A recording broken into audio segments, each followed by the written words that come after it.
weapons available. The enemy carrier has revealed themselves. Garcia's like, let's quickly get out of here. I gotta go get to Arturo. Yeah, he's definitely got his. Flag returned. He definitely takes some time to soak in the fighters. That's been the beauty about Bam Rodriguez card over the last 2.5 years or so. You know that Robert Garcia's fighters are also going to be following. Flag returned.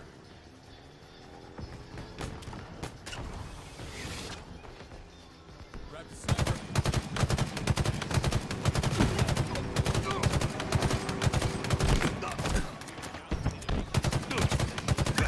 Glad I'm in your head and not that head.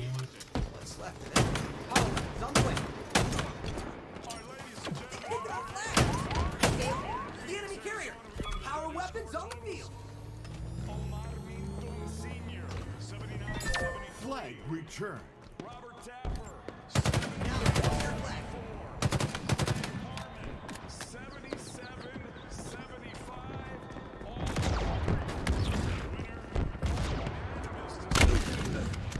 He's still undefeated.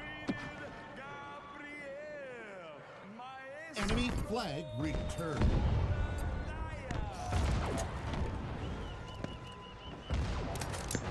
Dynamo grenades obtained.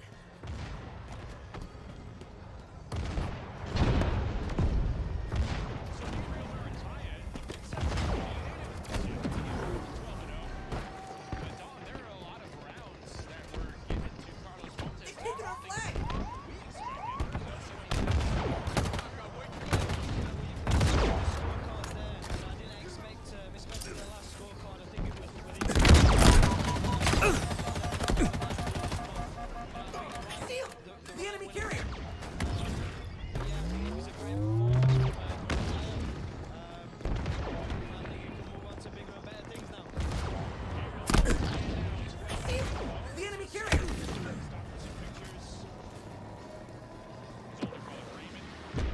Enemy captured your flag. In a couple of weeks in Las Vegas, as we take a look at some of this action in our main bout on before the bell, scheduled for 8 rounds at 118 pounds. Test.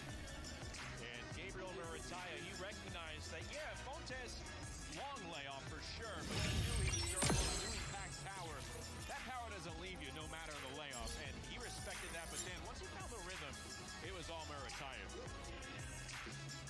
You take a look at some of the action from the middle rounds, and I think that time it probably got programmed and set in right around the end of that second round. Yes, Fontes probably won that second round, but near the end was probably where Marataya said, okay, I have enough information here to go forward. That was it, and I think after the second round, Murataya, he started a lot more output came from him. Every time Fontes threw a combination, Murataya was there to, defend and counter, and I think that's where he got his rhythm. He started flowing, and he had some very crisp and neat work developed. So Gabriel Marataya improves to 12-0. We'll go back to Fontana, California. Enjoy the victory. And he'll be right back to training, I'm sure, as he gets ready for another school year coming up. But Gabriel Marataya, the preschool teacher out of Southern California, out of the Robert Garcia Boxing Academy, he takes the win to close out the show here on Before the Bell, as we welcome you back into the studio here on Before the Bell. Main card coming up, 9:30 Eastern, 6:30 Pacific. It all leads into the main event like we've been talking about. Juan Francisco Estrada and Jesse Bam Rodriguez. Will it be a legacy extender or a true champion of the guard? Will Bam Rodriguez be able to carry the torch as the alpha at 115 pounds? He's already picked off several of the 4 kings. He says he won't fight Chocolatito in a match. They're both co-promoted by Tekken. Mr. Capture Honda, the there's a ton of flag. respect there, but they did spar. And I tell you what, I think there are a lot of people who would pay a lot of money to witness that sparring footage between those two. What do you think of that? Yeah, I think I'd pay good money to watch that myself. Chocolatito is being one hell of a fighter, a legend of the game. Like I say, it would have been a very interesting fight, but of course, as a fighter and a boxing fan, I'd have paid my own money to watch them sports. Well, we're gonna have to settle for Estrada Rodriguez coming up at the end of the night here on the main card on DAZN. Let's take a look at all the action for that main card. Arturo Threat Garcia, sensor obtained. Barrios coming up. Pair of undefeated fighters and what's expected to be an all-out war to start us off on DAZN. We've seen Cardenas a couple of times now here on DAZN broadcasts, and you can see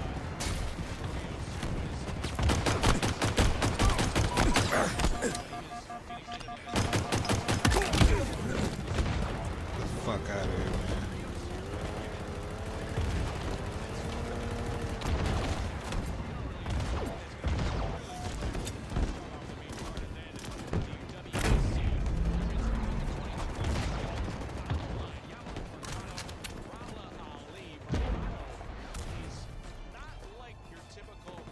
Taking our flag!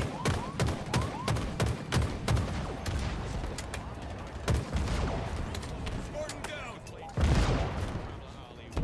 Enemy flag carrier spotted!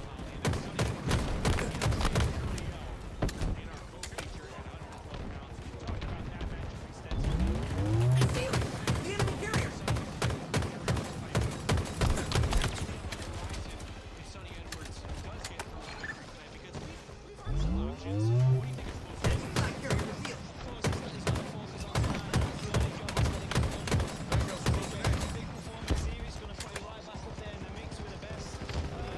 Power weapons incoming!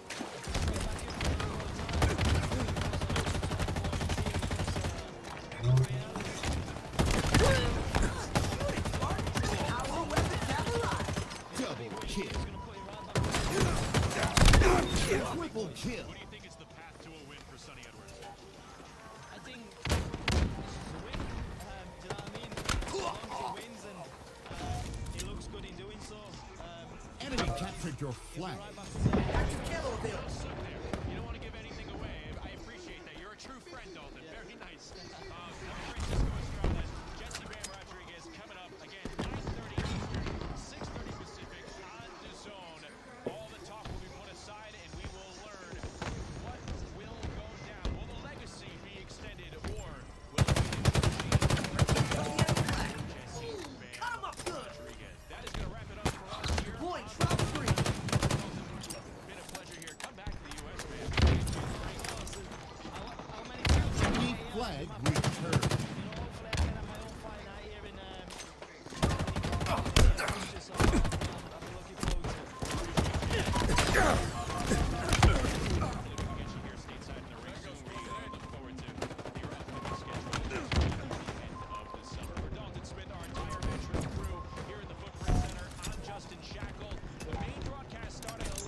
Power weapons available!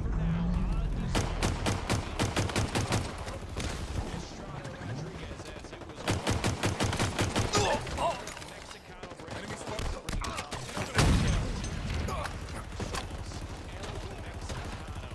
The place is packed. The Mexican atmosphere is going to be through the roof, and they are all awaiting.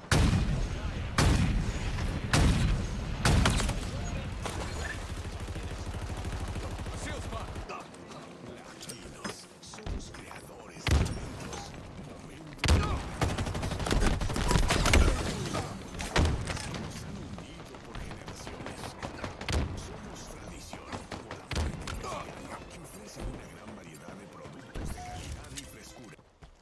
Active camo inbound!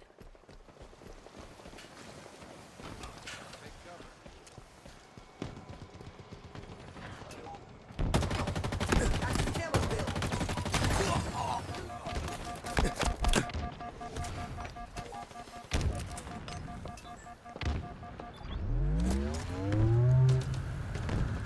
They're under us. Stay mobile.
returned.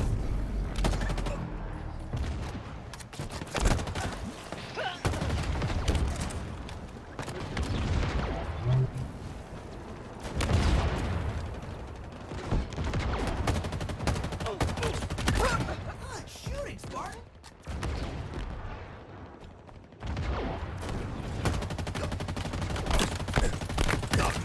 Yard sale.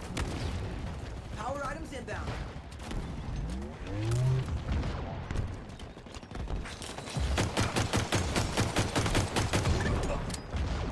Power items on the field.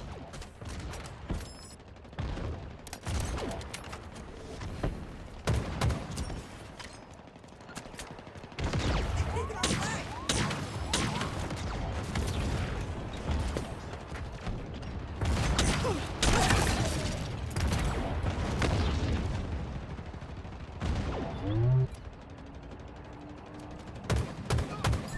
Flag returned.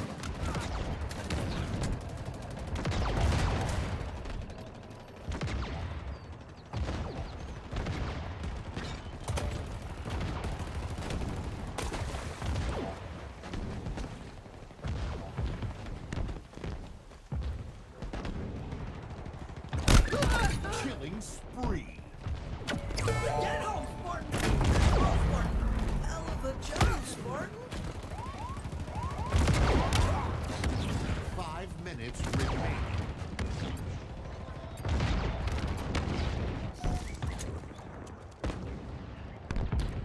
Enemy flag returned. Flag returned.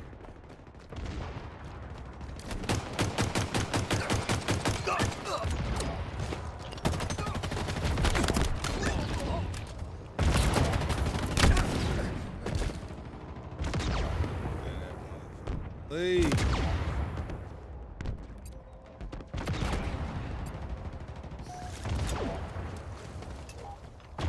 our flag! The enemy carrier has revealed themselves.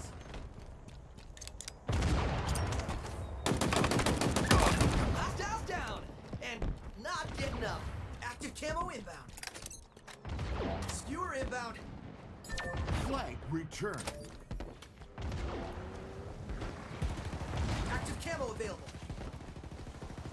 Skewer available.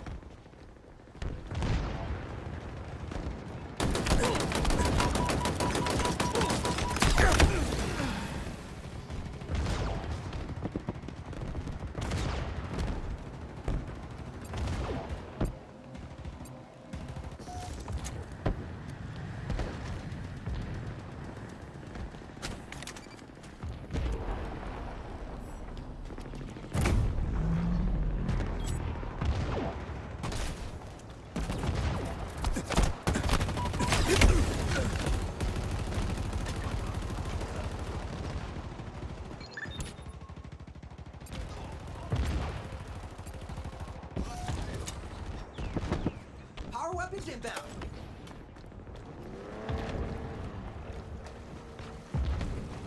They have our flag.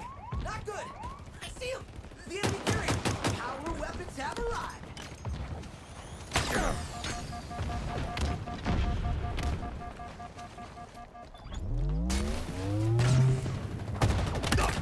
That's a reliable weapon right there.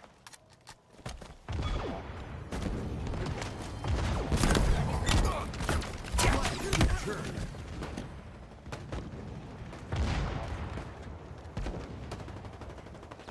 Enemy shield down.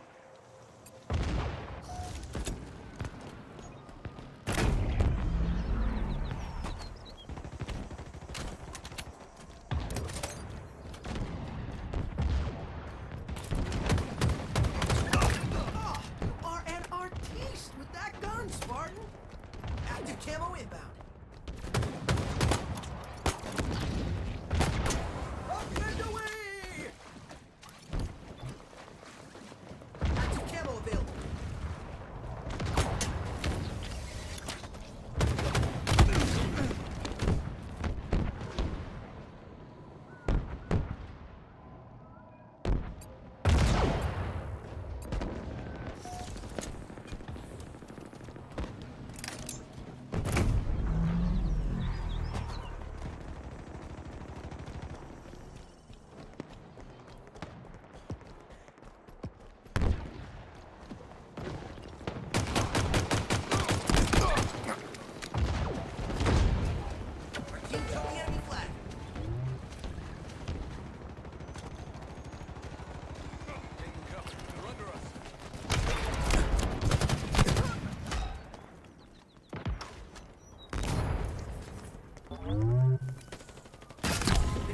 Spartan.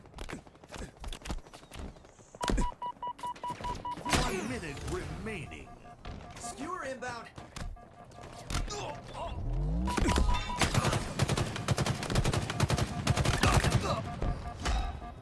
Skewer available.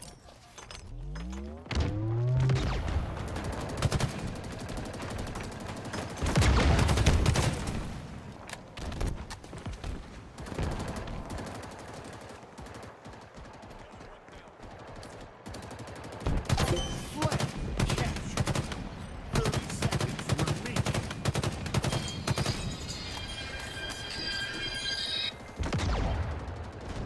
Yeah.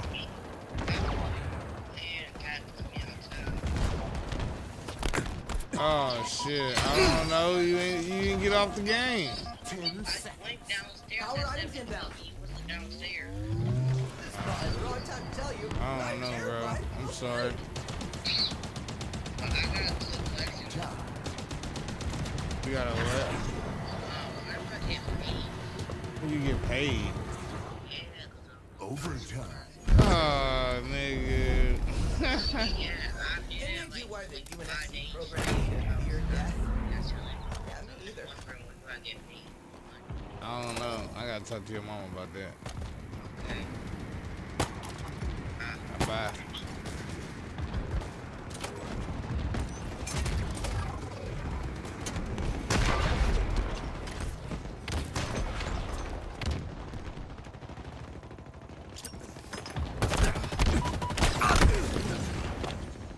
This motherfucker see me, bro.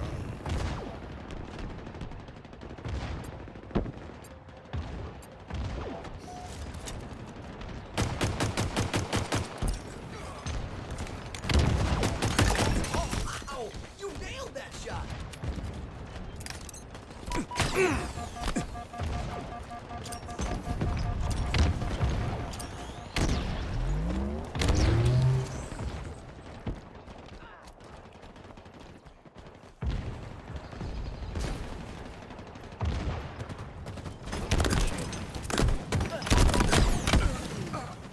The fuck am I getting shot? Spartan down.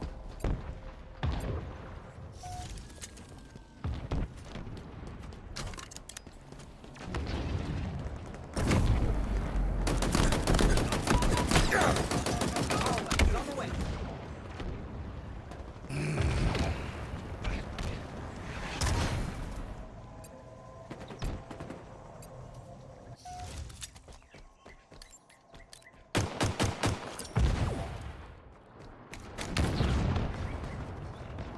Active camo inbound.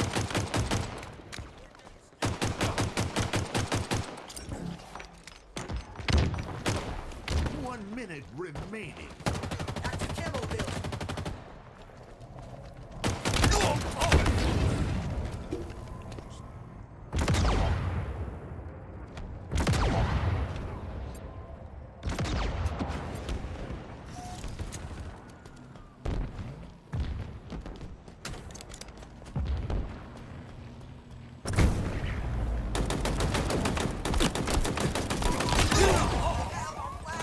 Not good. 30 seconds remaining.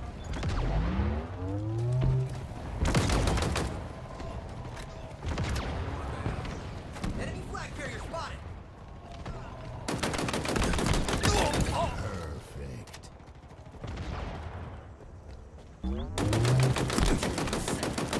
Ascending sniper inbound. Flag returned. Tie.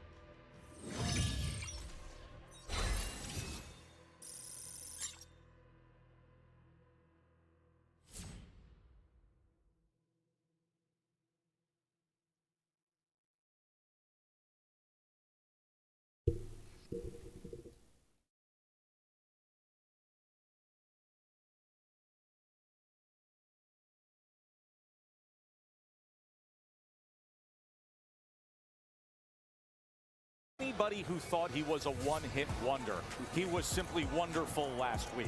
Yeah, I mean, he was super impressed against Robesi. He showed heart, he showed skill, he showed will, but last week when he came out, he looked like a whole different animal. I mean, incredible. For someone that tall, that long, to have those dimensions, have power, have a gas tank, have will, and then to throw the short, powerful punches that he landed last week, super impressive. He really, really impressed me last week. You know, it's one thing to like catch that shot over here, but to come up under it, short. But to come up with an uppercut, a lead uppercut before it can get there, that's something you just don't see. Very impressive. I want to see him with all the top guys. I don't rate him quite as high because I have not seen him with anyone else besides Robesi Ramirez. I think Venado Lopez is phenomenal. I mean, we spoke about him earlier. You don't think that at some point the magic runs out because he stylistically... Not until it does. I mean, if he's made it work for him. I said the same thing years ago. I've been calling his fights for years. Until he didn't. Well, he did it by moving up in weight. He was unbeatable when he was at 22. Wants to move up too. You know, he's going to have to soon. But he's a guy. But we had Brandon Figueroa on there. I rate him very high. I think 1 and 2 for me are Venado and Brandon Figueroa. Brandon Figueroa is excellent. What I love about this division is you have these 4 champions that are so unique. You have the other veteran contenders that are just off of them. Figueroa, Robesi Ramirez, we're going to see right here. And then you have one of the hottest, a guy who was a prospect, broke through to now be a fringe contender, and now he's really on a rocket ride to have a title challenge in the course of probably the next half year to 3/4 of the year. And let's show you what's happening in the locker room right now, because this is Shushu Carrington, who went in to visit Robesi Ramirez. This guy's everywhere. He's everywhere. He's everywhere. He fights in New York and comes up with his signature win. He goes out to Vegas to make a little bit of TV. Comes down to South Florida. He's making it really, really smart. He's like, hey, wherever you go, wherever you tune on, I'm going to be there. That's the best way to do it, you know? Out of sight, out of mind, it's not good, especially if you're coming up. Well, just the way he fights is the way he is outside the ring. He attacks the moment. Right now, he's having a moment. He is not letting it go. He's riding that momentum, being very, very smart in the ring and outside of the ring at the same time. I think there's a very good chance if you just look at the way things line up. Obviously, Espinoza, and assuming that Ramirez gets through Benitez tonight, that'll be in the second half of this calendar year. So they would probably fight again in the first quarter of 2025 or maybe spring of 2025. But perhaps the way the time frame works, Luis Alberto Venado Lopez would be ready to fight in early 2025, and maybe a marriage for a title fight against Shushu Carrington, which would be a wildly intriguing fight. Is that what you're hearing? If you put the ears to the ground, you could hear that. Hey, I'm there. You know, I mean, if you can deliver Venado and Shushu, that's good. I'm all for it. I think that ultimately Venado is going to be pushing it against Shushu because there are certain flaws, and at certain point, technique's going to win out. I think that Shushu is a few steps away from that. I mean, Venado is excellent. He's been at the world-class level for a while now. You don't know until you don't know until you know, right? Yeah, so you got to find out. Exactly, you got to find out. But I mean, that's a big leap to getting into the championship level for where Bruce Carrington is right now. Listen, he has overproduced every time he stepped up. So I'm not saying he's not ready for it, but I would like to see a little more development before that kind of step. I know it was a long time ago, but still, you know, if Ruben Villa can beat him, Venado Lopez, then there are flaws there. I mean, that you can't just erase. So we will see Robesi Ramirez coming up in our co-feature. When we get to the top of the hour, you can stay here on the app, or you can join us on ESPN for Nico Ali Walsh, a rematch against Sona Akali. It is the lone loss of his career that he's attempting to avenge. Then we will have our featherweight co-feature before we get to this guy. The takeover, or the take back, has arrived. Father and son, the WBO Junior Welterweight Champion of the World, the Lineal and Ring Magazine 140-pound champion, the Showman, Teofimo Lopez, defends his title on ESPN tonight. We will see you at the top of the hour, 10 o'clock Eastern on ESPN.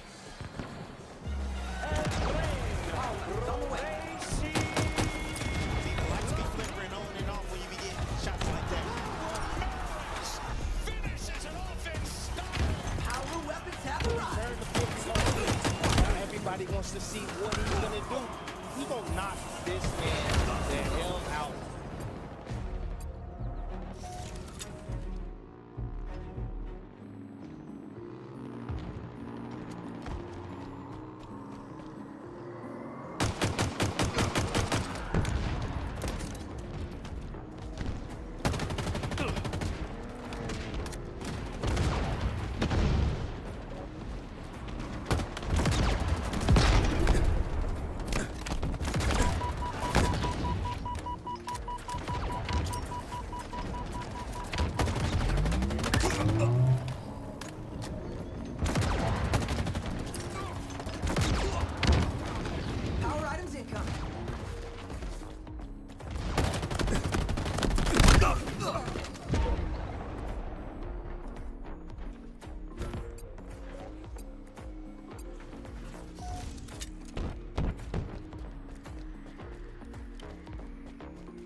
safe.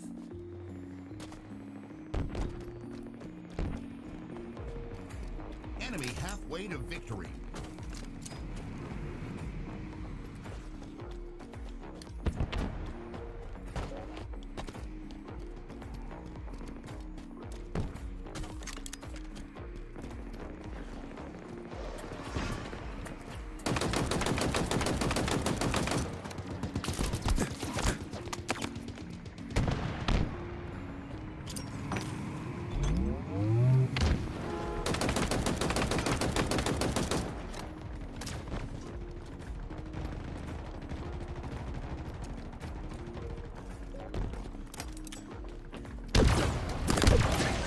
Let's never be on the other end of the gun.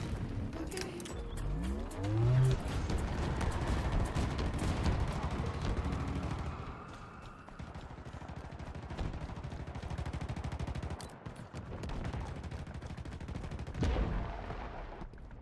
Grab the sniper.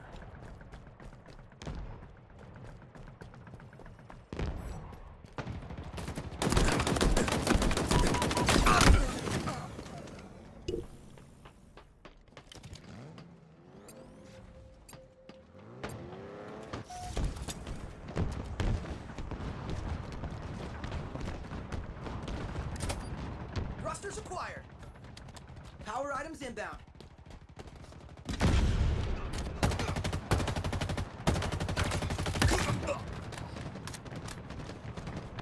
Power items have arrived.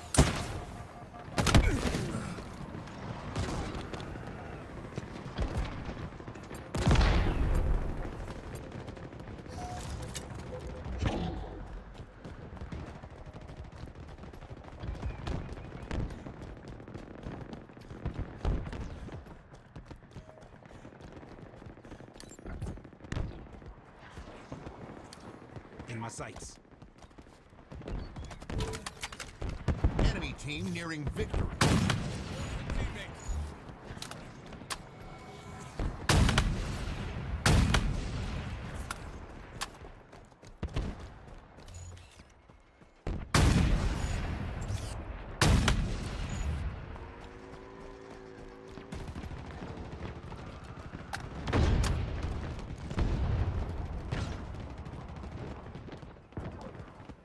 Five minutes remaining.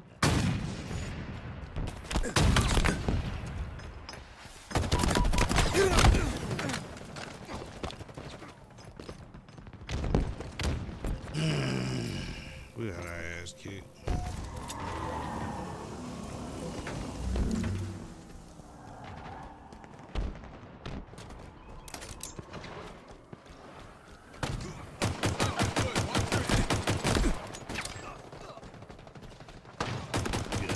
Defeat.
I'm gonna go get some ice cream.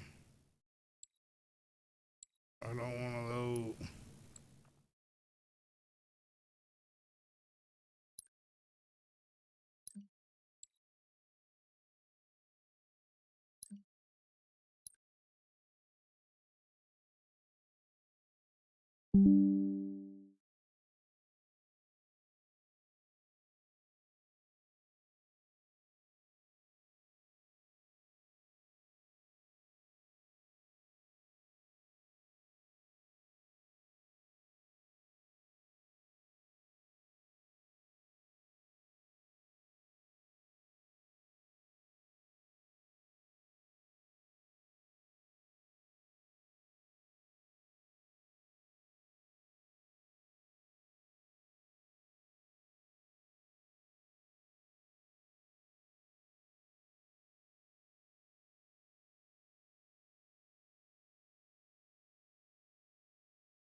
The fight come on today.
26 KOs. It's gonna be a good fight.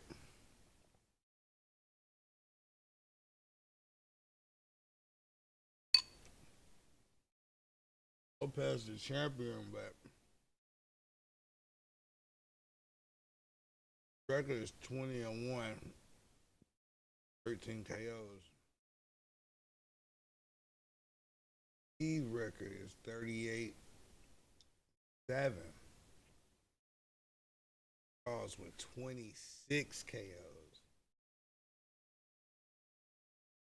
Knockouts then. Lopez got wins.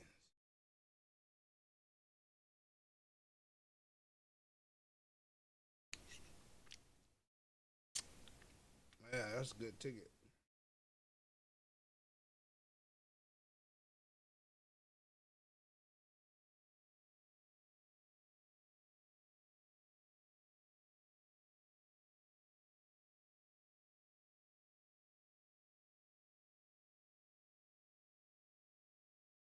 Of course, we know I want Lopez to win.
I'm still on. I want to watch this motherfucking fight, so I can't really play Halo. I really don't want to box.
Part of the Hives is a 4-on-4 race to capture the hearts left behind by monstrous hive creatures.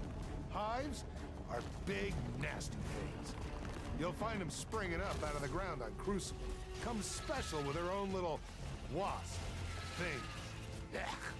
My advice, don't let them touch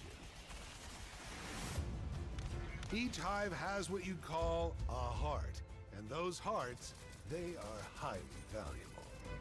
So your job is to get down to the surface, keep an eye out for hives, take them down, and capture the heart they leave behind.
Please cease all hostile engagement and prepare for Battle Royale match transport in 5, 4, 3, 2, 1. Welcome to the Dome, player. Good luck.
See him.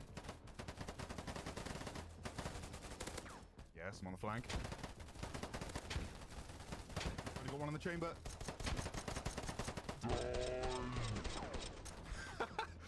I could hardly see anything. There was so much gunfire.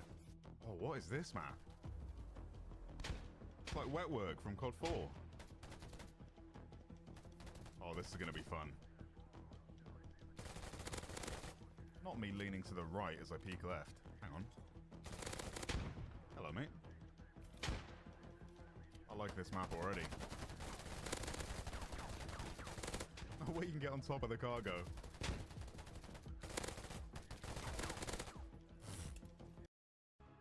see what's happening. I've joined this session a little bit late, but only by a couple minutes. Eyes up. Deleted. Looked like he saw me right as I aimed in.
It's a Saturday night in Miami, where the Big Beat and Bright Lights now meet boxing's boldest. This is where it all began for Teofimo Lopez. Welcome to South Florida. This and now, after making all his boyhood settings dreams come true, the game mechanics he returns to conquering heroes. From the home tab, much like you can South set up Beach, a squad the of champ friends has and then hit flashy the battle and button to forceful join the style. action. He's While toppled playing, through you will divisions, earn credits beating and the best experience, at both which will allow you to lightweight unlock and new now weapons junior and welterweight. modules in the shop. Anything is possible! You can also purchase a premium currency to buy skins, His past VIP has had accounts that obstacles will and help one you big upset, but tonight it's all about showing himself as the top 140-pounder around. Standing in his way is the Canadian hopeful Steve Claggett as the ultimate underdog. The Junior Welterweight World Championship, it's from Miami right now. And what better city is there to stay on brand for Teofimo Lopez fight than Miami? Good fight, It is baby. Top Rank Boxing on ESPN, presented by AutoZone. Of course, Teofimo bills himself as the ultimate showman. And this week, a little more calm, a little more refined. This was the scene at the final face-off between the two-division lineal champion and the challenger, Steve Claggett. Not the chaos and hype we usually see around Teofimo. The Junior Welterweight World Championship fight has arrived as we are inside the James L. Knight Center here in downtown Miami, right along the river for the WBO belt, the Lineal and Ring Magazine crown at 140 pounds. Lopez defends against the tough-nosed Canadian underdog, Steve Claggett. As we say good evening, everybody, Joe Tessitore and Mark Kriegel flanking this guy, Chris Algieri, who's in for a vacationing Tim Bradley this week. And, of course, Chris Algieri held this belt, was the world champion with this exact title that Teofimo has. A career that spanned fighting against Manny Pacquiao, Errol Spence, of course, a great win to win this title. And now, Chris, I turn to you and I ask about the title-seeking Steve Claggett, a name that many didn't expect for Teofimo Lopez, a name that's not the kind of challenger that necessarily creates a big event. But you say there is a chance that this night is tougher than expected for the champ. Yeah, I mean, listen, at 140 pounds, Teofimo Lopez has shown himself to be a counterpuncher. How do you defeat a counterpuncher? Well, throw volume. What does Steve Claggett do best? Throws volume. He averages 100 punches around. So there is a chance that Steve Claggett can make this interesting. Listen, Claggett's biggest asset is his maturity. He knows what he does best. He knows where Teofimo is vulnerable. He has the talent for making big fights look easy and lesser fights look awfully hard. Listen, the Teofimo we've seen this week that I spent time with is less performative, happier, more mature, but Claggett's going to test it. Is the maturation real, fellas? Hey, so look at how relaxed he is, folks. He's sitting back in the locker room just reading a book, chilling out, feet are up right now. He's going to defend the world title right here on ESPN tonight. We also have a former world champion, two-time Olympic gold medalist Robeisy Ramirez in action, but the night will begin with the name of names in the fight business, Ali. And here in Miami, that comes with extra meaning. Nico Ali Walsh, the family legacy lives on next.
With 5 knockouts.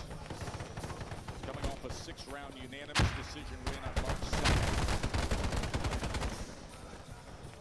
First fight between these two was 3 fights ago for Nico back in August in Oklahoma.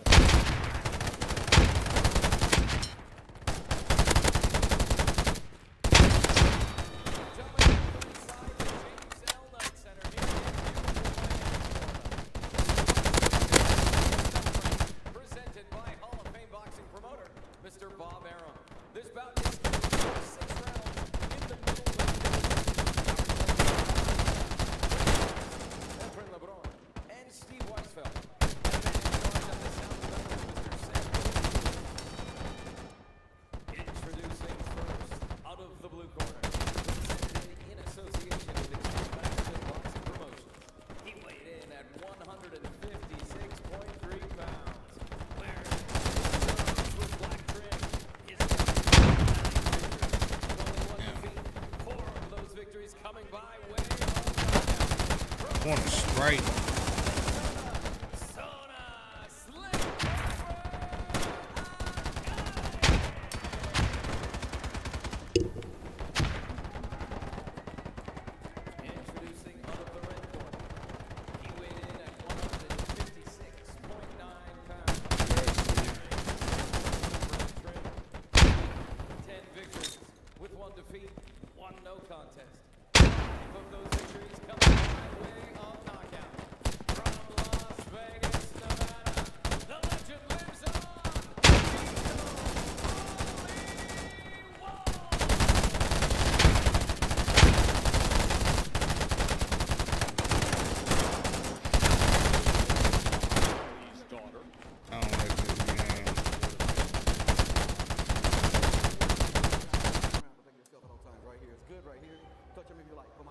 Not a fan. All right, here we go. Joe Tessitore, Chris Algieri for Kelly and Ali Walsh. And Chris, we take you back to what happened last August in Tulsa. Very close fight.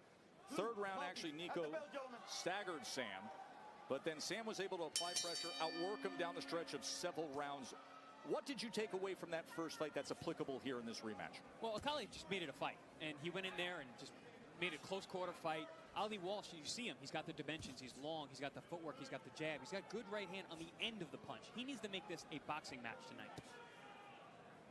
It's been an interesting path, a curious path for all of us observers, because I think when he first turned pro, you didn't know, listen, the kid cares so greatly about his family name and legacy, and you didn't know how far he would go with it.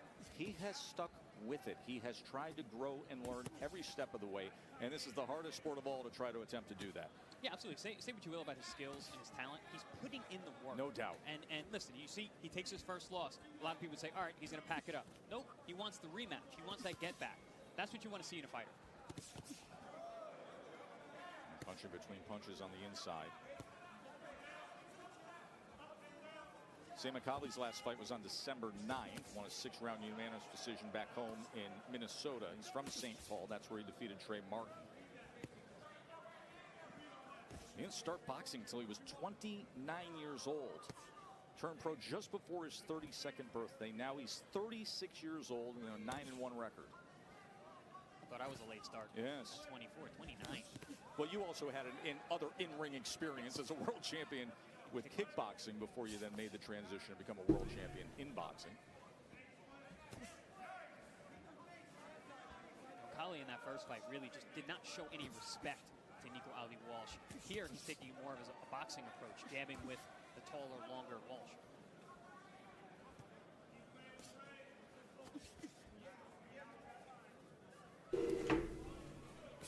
Five 5'7" to 6 foot. Off balance that time was Akali. Akali actually landed a nice left hook and then tripped up the feet. Saw him look down at his feet as if to say, was that supposed to happen? Ali trying to work behind that jab, probing. Akali actually doing a good job. Even though he's the shorter man, he's landing some jabs. Good right hand. There's a right hand. So Nico Ali Walsh timing that moment when Akali came in behind the jab, to your point. We always dismiss the fact that a shorter fighter can jab. Shorter fighters, as long as they're committed to the jab, can absolutely jab. Absolutely. I mean, the rule is don't hook with a hooker, but jab with a jabber. And we're seeing Akali try that now. Interesting to be calling a Nico Ali Walsh fight here in Miami, of course, a city that has so many connections to the all-time great, the man that he called Poppy. The rest of the world simply called him the GOAT, Muhammad Ali, as we open up the ESPN portion. There's another right hand from Ali. But an Ali back here in Miami, so many great memories that Nico's been able to capture this week. So here in Miami, there was a ton of historic places to visit that was related to my grandfather. I got to visit the Miami Beach Convention Center, which is where he beat Sonny Liston the first time. I got to visit a Washington Avenue exhibit, which had a ton of stuff about my grandfather. I got to go to 5th Street Gym, which is the infamous gym that my grandfather used to train at. The one that felt the most impactful was definitely the Convention Center. That was the I Shook Up the World fight, and just being in there, I felt his energy. I shook up the world! Also at the Convention Center, I got to see the actual scale that my grandfather and Liston got to weigh in on, and it was so antique. I mean, it's been literally 60 years. It's an artifact at this point. It should be held up somewhere in a museum, but I'm glad I got to view it. Listen, we've had the pleasure of being on the road with Nico Ali Walsh for the past few years, and so many cities that he visits, there's always going to be something that attaches to his grandfather's life, his grandfather's great history, whether it's fighting in New York at the Garden, of course, the Garden with Muhammad Ali, or Vegas and all the memorable fights, even a show we did in Atlanta, where, of course, he had a memorable career moment. But you come down here to Miami, and there are so many as he was able to experience this week.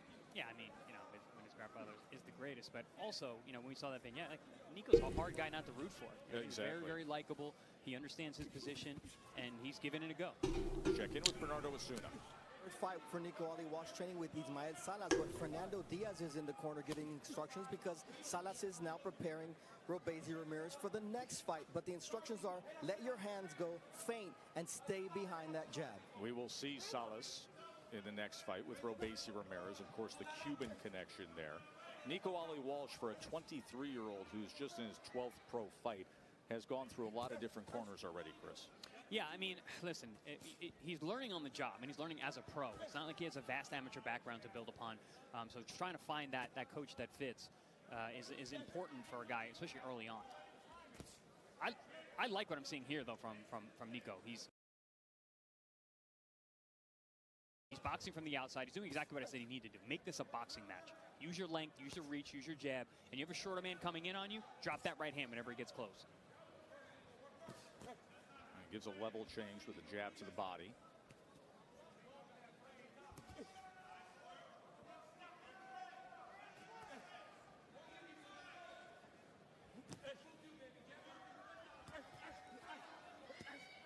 That's where Akali needs to be more busy. Once he closes that gap, obviously he's a much shorter guy. Yeah, you gain that real estate, get after it. Yeah, exactly. You work so hard to get inside. Once you're there, you need to work. Trying to land that left hook against the taller Nico Ali Walsh. There's a right hand to the body from Nico. I was curious to see how Nico was going to approach this fight. Was he going to check his ego at the door, go out there and box, or was he going to try and outfight Akali like he did the first fight? He was seeing some growth and maturity in his decision making. We're going to place that right hand, by far his best punch that we have seen in the early phase of his career. Yeah, especially at length.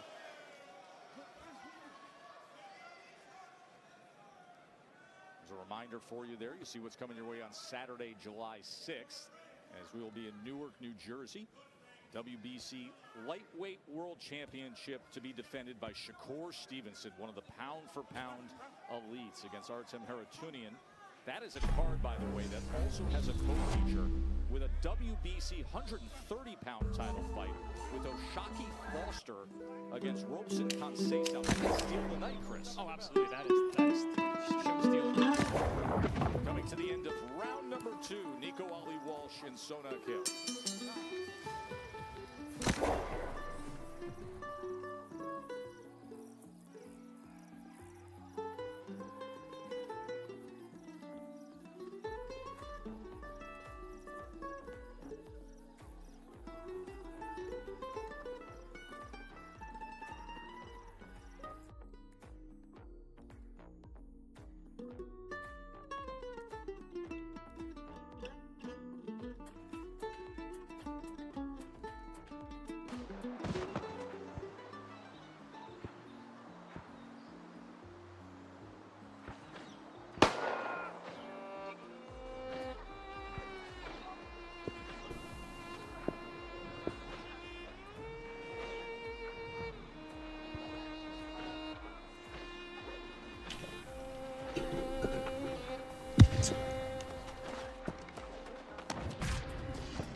Venue at the James L. Knight Center, Miami, Florida, for Top Rank Boxing on ESPN. Muhammad Ali's grandson, Nico Ali Walsh, first fight of his pro career, looking to avenge the lone loss. And early on here, as we begin round number 3, he has a 31-22 connected advantage. He's thrown 116 punches. The right hand to the body from the shorter man, Akali.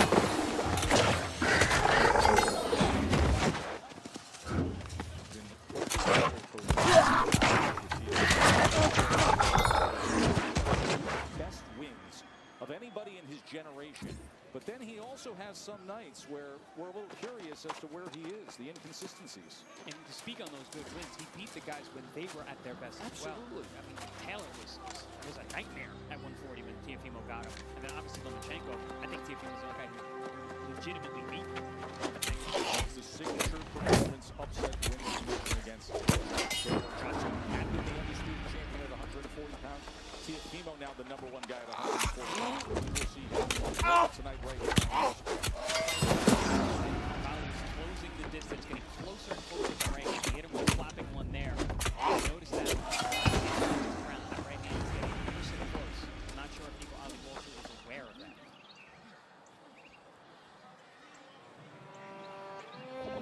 Now you notice he's moving out to his left as he's jabbing with that lead hand down. He either needs to keep that left hand, bringing it back, right back up, or he needs to change directions and move out to his right, so he's avoiding the big overhand shot. Old school guys would say touch some hot water. See if that defensive foul round 3. Right hand. Down the inside, tried to play shot.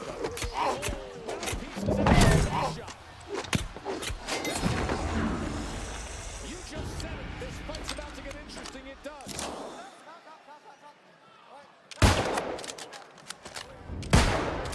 San Burgos, the ref, placing the mouthpiece. Sona Akali. Things start to get hot. And Nico Ali Walsh.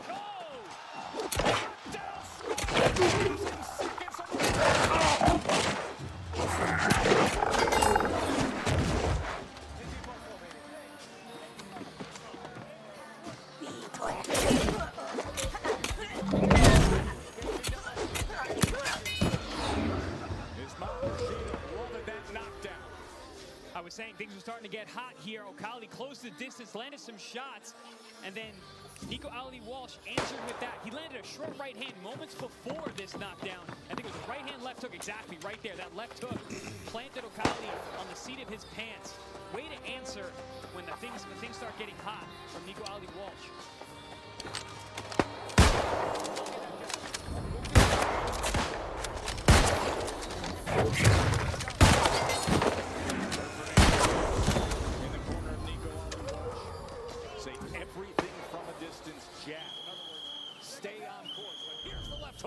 That scores the knockdown at the end of round number 3. And I think that's very sound advice. Don't forget what we're attempting to do. Just because you score the knockdown, don't get off track. That's exactly what I was going to say, Tess. I wonder how the mindset of Nico is going to be now. Is he going to get into a firefight like this, or is he going to stay long and finish his fight the way he should? Sona Akali trying to make it a firefight. I mean, that's his only chance. Fighting from the outside, he was getting outboxed all night. Bernardo. Yes, in Akali's corner, Shane Chancellor says, I need him to feint his way in so we can get back from this knockdown. Akali's got to pick it up. He's running out of time here. The first fight, a lot of that fight was spent with Nico's back on the ropes and Akali letting his hands go. We haven't seen that once tonight. It was razor thin. 58, 56 twice, and a 57-57 scorecard. Decision win. 6-rounder, and he's already got a 6-round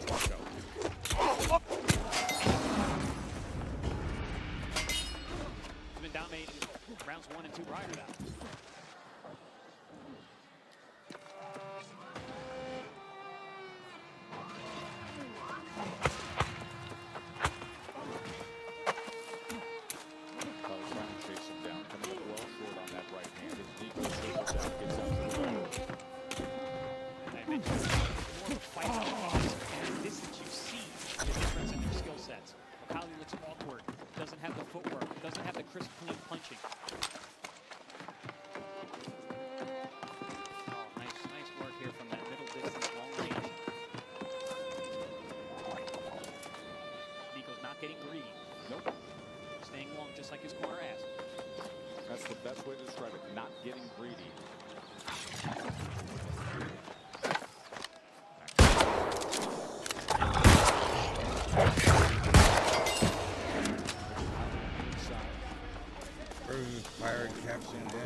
There's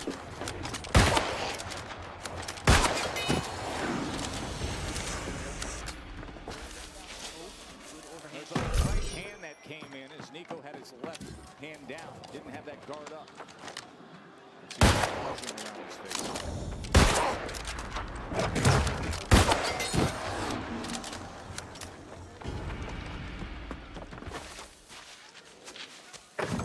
Nico has good power at the end of his jabs. Got nice leverage on that right hand. Turns that thing over. Recently acquired an uppercut, it looks like, which is a great weapon against a guy who's heavy on that front foot and shorter the way Akali is. Like that. There it is. You said recently acquired an uppercut. He may have heard you. As we come to the end of round number 4, it was a left hook that scored the knockdown at the end of round number 3. Scheduled for 6 here in Miami.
Joe Tessitore and former Chris Algieri on the call here in Miami as we begin round number 5, scheduled for 6. Nico Ali Walsh in control. Nico Ali Walsh, of course, the grandson of Muhammad Ali. And you look at the waistband on his trunks and you see that strict signature Nico, and that was taken off of a letter that his grandfather, he ate a right hand there, almost another one, sweeping right hand, and Collins bringing the pressure to him. Collins' corner had said he's slowing exactly down. what he has to do. Maybe the top of his head just got involved there on the inside. Shorter man, often happens.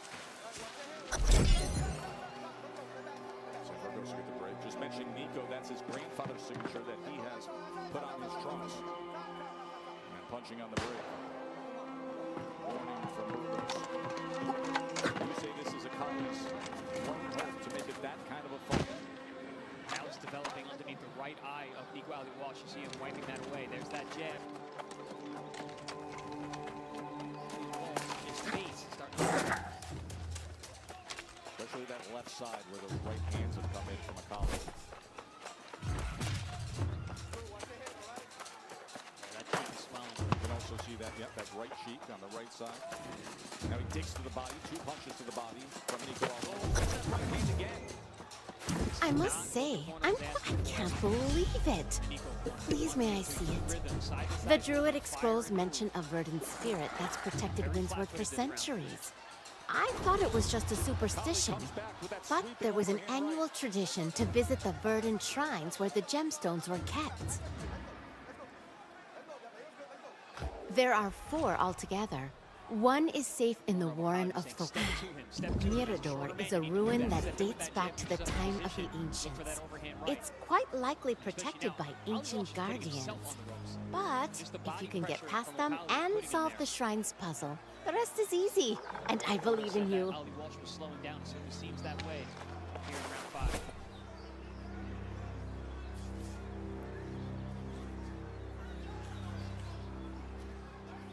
Stab jab down low.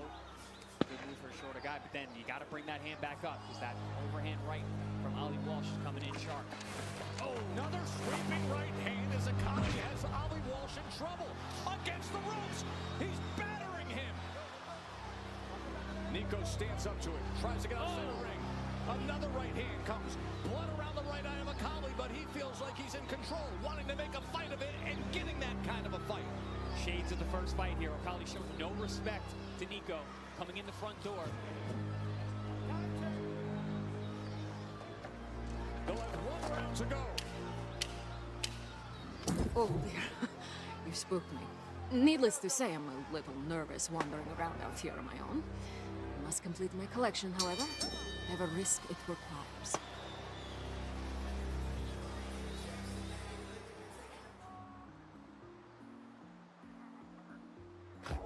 Well, I am an antiquarian, Yelena Pajitnova. Nice to meet you. I collect tools used by the ancients, construction tools, whatever they used to build these magnificent temples.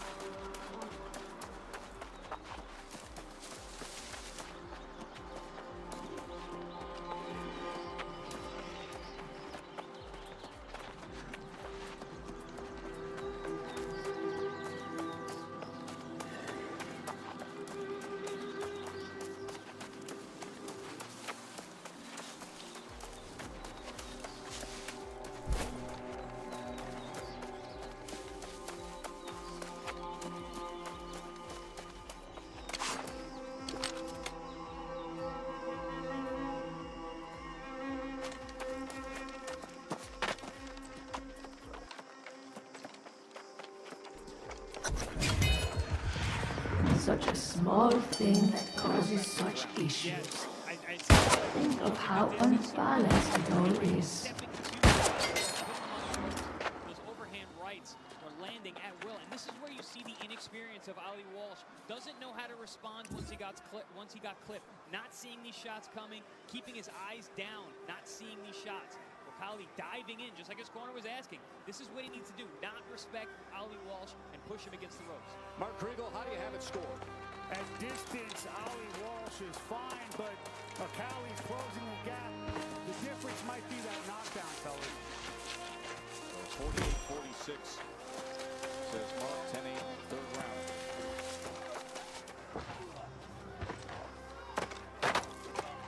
Portion of that knockdown made it was very important in this fight. His corner's adamant. No, he hooked him behind the head there. Ali Walsh telling Ali Walsh, get off the ropes, utilize the jab. Look at the lead shoulder of Ali Walsh. That shoulder is compromised. It is. Yeah, absolutely. That looks like a dislocated shoulder. He's trying to hit it himself. It's hanging down. Absolutely. You can see the bone pop. You can see the collarbone sticking out. You can see the bone popping out of Nico Ali Walsh's left shoulder. Very bad being at that. Just lead He actually punched it trying to get it back into place.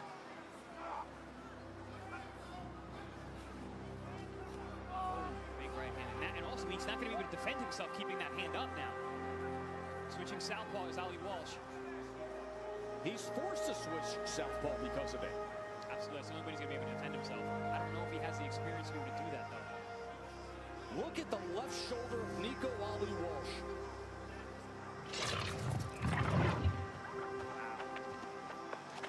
You know, there was a very awkward exchange early in this round where Wakali came in, so hooked him behind. Doubling up that right hand, he's moving quite well. Putting on the same pressure he has for the last 2 rounds. Well, Akali should be swinging right hands if he can't get his left hand up in a defensive posture. I don't know if he realizes that Ali Walsh. How can you not? A left hand hasn't even come at you for the whole round. I mean, you talk about lack of awareness, of ring generalship and awareness. I don't even know if his corner's realizing it. They should be screaming. I don't understand. Your opponent hasn't thrown a left hand the entire round. It's dangling like a damaged limb on a tree, and you're not throwing right hands at him.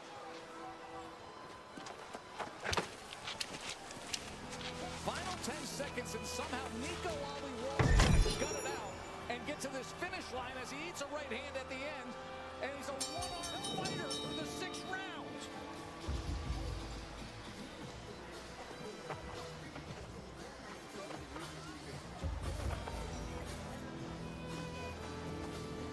Watch this scene, Chris. Yeah, I saw that jump. I didn't know that. I thought he was just trying to energize himself, not realizing that he was trying to pop that dislocated shoulder back into place. What drama here in the last round. Yeah, it's already out at this point. You see him doubling up. That hand, trying to hit himself to knock the shoulder back into place. That's unbelievable.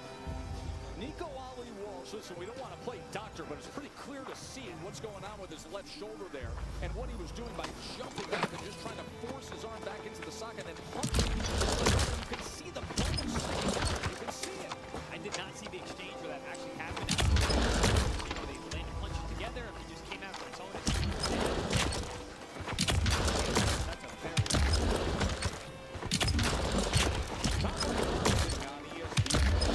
presented by Nico Ali Walsh, fighting through that system with that damage pressure. A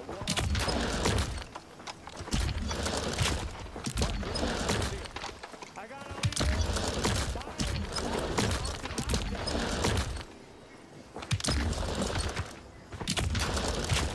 57-56. Says Mark Kriegel with that 10-8 third round, scored a left hook, knocked down against the Cavs.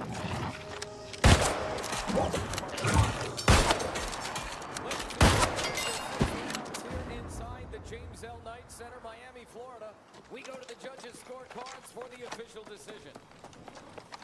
Efren LeBron scores it 58-55. Braden Jackson and Steve Weisfeld 57-56.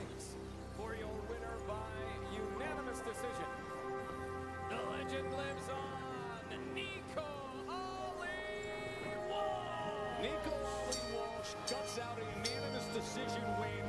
The knockdown in round number 3. It wasn't pretty, but he acted like a fighter. And there is his mom, Rashida, as the Ali family returns here to Miami. Poppy, his grandpa, has so many moments here in Miami, and now Nico Ali Walsh secures the 11th win of his career. Here with Nico Ali Walsh. Nico, is something that was evident. What happened with that left shoulder in this 6th and final round? First off, I want to say alhamdulillah, I'm grateful to Allah for my victory. Thank everyone for coming out. I don't know what happened. We got a lot of Sona fans in the crowd, I guess. But I've never been to anything like that. And I survived, and I definitely beat him. I don't know what he's getting upset about. He's a joke. All right, so how does it feel right now? How does it feel?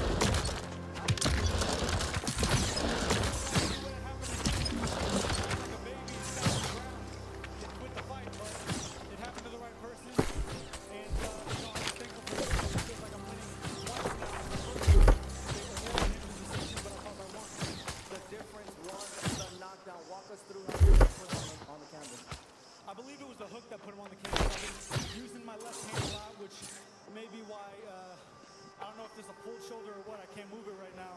But I don't know, but I've been using the left hand a lot. I think that will put him down. All right, and when we look at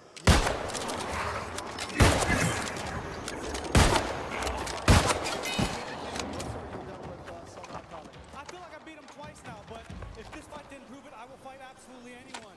You know, one thing that's for sure I got to clear, Teofimo Lopez said in an interview a few weeks ago before this fight, he said he disrespected my family, saying that I'm only in boxing because I'm desperate for money and fame.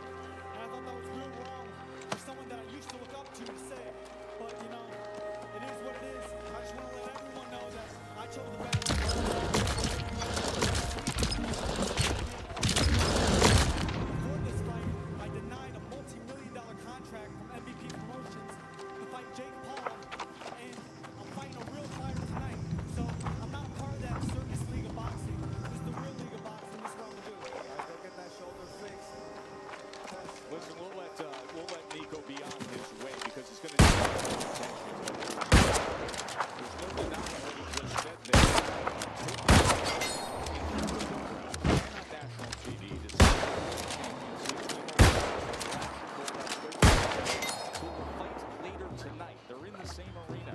Said he took great issue with what Teofimo Lopez said about himself, about the role he plays in boxing. Everybody to know, hey, in celebrity boxing against Jake Paul, $1 million. But he wants to do it on the up and up this way, which is a tough way. And you saw the damage he took here as he secures the win. And coming up next, we will have the two-time gold medalist, the recent world champion, the guy who wants to put himself back in position. Robeisy Ramirez against Brandon Benitez. 10 rounds of featherweights when we return live from Miami.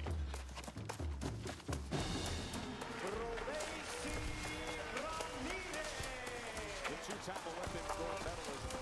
Look at this. Take that right hook.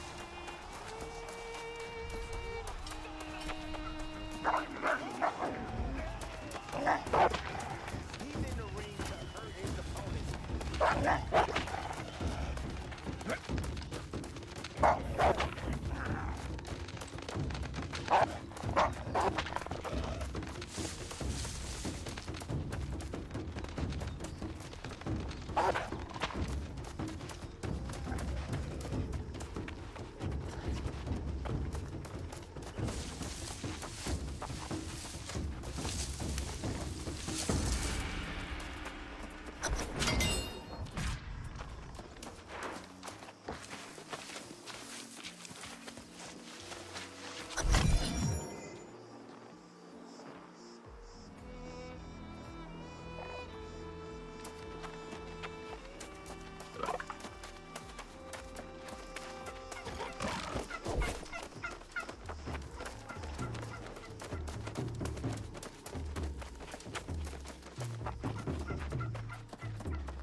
The items you helped add to my collection suggest multiple possibilities for the Ancients. It's clear they were capable of harnessing the kind. It's not clear, but probably some type of thralls who served the Ancients. An Amory temple.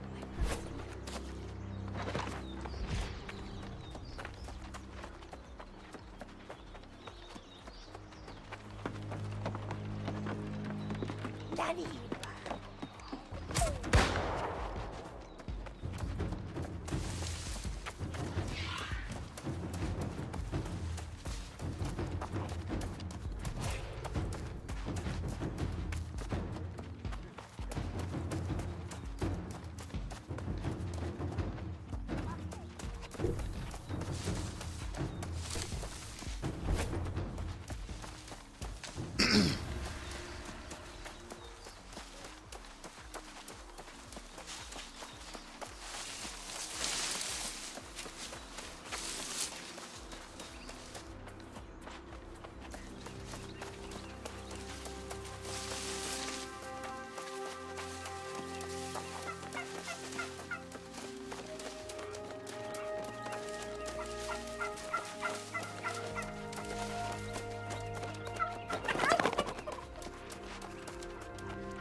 December of 23. This is now a red-hot night of fights here in Miami as we welcome you back to Top Rank Boxing on the ESPN, presented by AutoZone. Joe Tessitore, Chris Algieri, the former world champion at 140 pounds, and Mark Mark Kriegel with you as we are moments away from seeing Robeisy Ramirez against that man, Brandon Benitez, who's rated number 6 in the WBO, number 7 by the IBF. He's a 25-year-old Mexican, and his task is to somehow get through Robeisy Ramirez, who is as determined as ever. The two-time Olympic gold medalist, the recent former WBO featherweight champion, is back. And you want to take a little look here. What we saw, many feel, was the fight of the year of 2023, when he shockingly lost the belt to now a guy who's extremely talented so far in Espinoza. If he wins tonight, Mark, the rematch is right around the corner. Look, I think we were all awestruck by what we saw last week in Rafael Espinoza, power, grace, and volume in a 6'1" featherweight. You know, he wants this rematch more than anything he's ever had in boxing. But it begins with taking care of business tonight.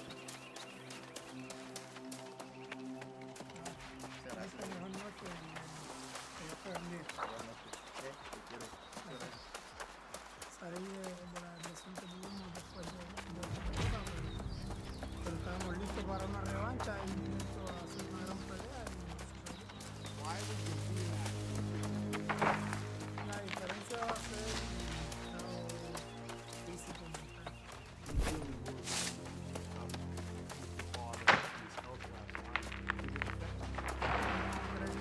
Que a veces es invencible.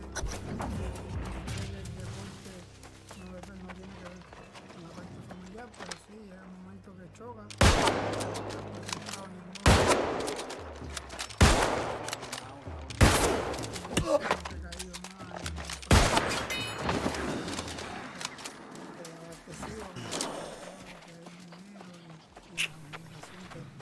En Cuba no se puede encontrar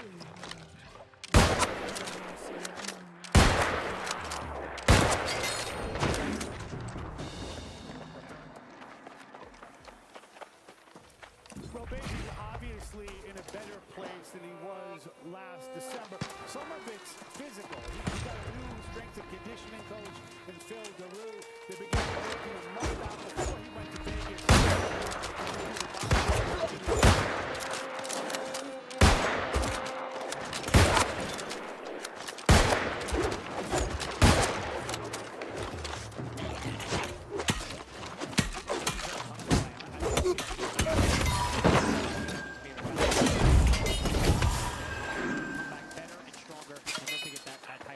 Let's do it. Ramirez and Benitez, it is coming your way in a moment.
you defeat the Taskmaster?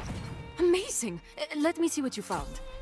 Well now, Simon. Yes, Simon carried the legendary Antiquarian's eyepiece, allowing the wearer to inspect the smallest of details. In fact, if you were to find such a thing in the excavation, I'd reward you handsomely for it.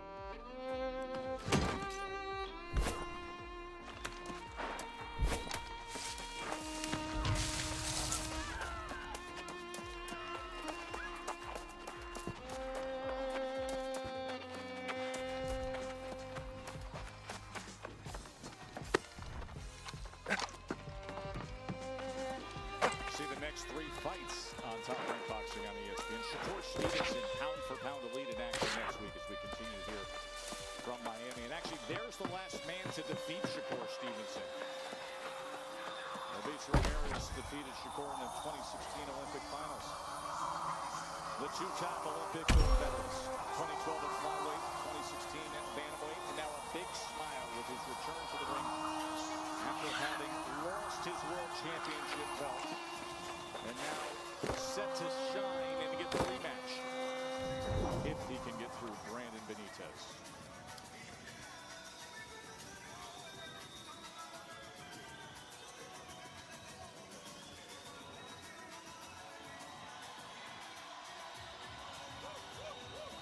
Nearly 6 years removed from his incredible story of escaping Cuba to find freedom, defecting to the U.S.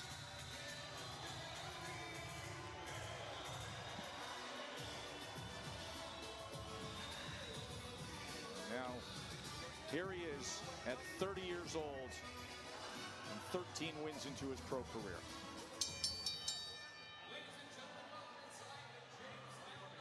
Here in beautiful Miami, Florida.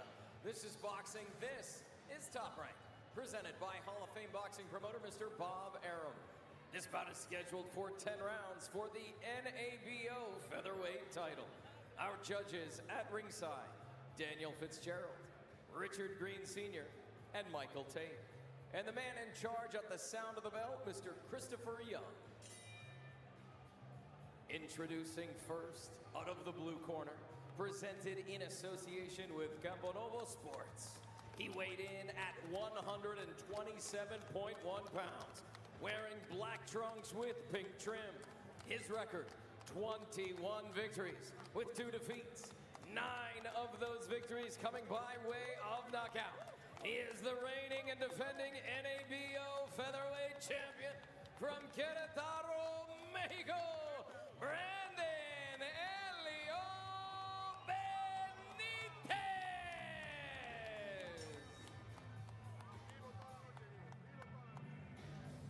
Introducing out of the red corner, he weighed in at 124.8 pounds, wearing silver trunks with blue trim. His record, 13 victories with 2 defeats. 8 of those victories coming by way of knockout. He is a 2-time Olympic gold medalist. He is the former WBO featherweight champion of the world from Cienfuegos, Cuba, and fighting out of Miami, Florida, Robeisy Ramirez.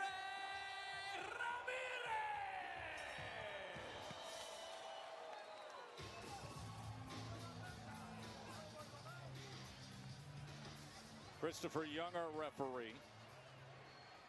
10 rounds, Ramirez Benitez. Let me know what time it is for the NABO featherweight title. Fight hard, fight clean, touch him up. Multiple gold medal winners is a short list. Of course, in recent years, we've had Ramirez, we've had Vasily Lomachenko, but also a short list are those who have gone on to become world champions after a shocking upset in their pro debut. So, such is the case of Robeisy Ramirez. But then again, Henry Armstrong and Bernard Hopkins also lost their first pro fights. Here we go. We are underway with Ramirez and Benitez. Through the years, what have you appreciated about Robeisy? His ability to learn and get better as a pro, learning on the job. I've had the honor to call a bunch of his fights throughout his young career, and I've watched him develop into a professional. He's a technician, absolutely, but he likes to hurt his opponents, and lately he's been scoring knockouts, so look for him to land that big left hand.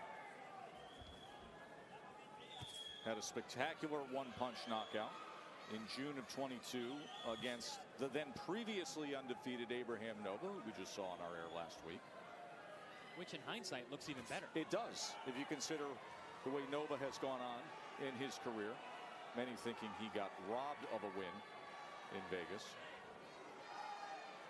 Of course, had a very close fight against Oshaki Foster. Oshaki Foster will defend his world championship next week on ESPN against Robson Conceição, another Olympic gold medalist. Shakur Stevenson tops that card next week. We'll also see Abdullah Mason and Keyshawn Davis in action. You know, Tess, something I always appreciate from the high-level amateurs who turn pro is their eyes, their vision. How so, Chris? Just their ability to see everything coming. Their control of distance. Look at his eyes. His eyes are wide open. He sees everything. He can see the top of his opponent's head all the way down to his feet. Every movement, every twitch that Benitez makes, Robeisy takes that data, analyzes it, and utilizes it later on, like that. Yep, as you saw him counter right away.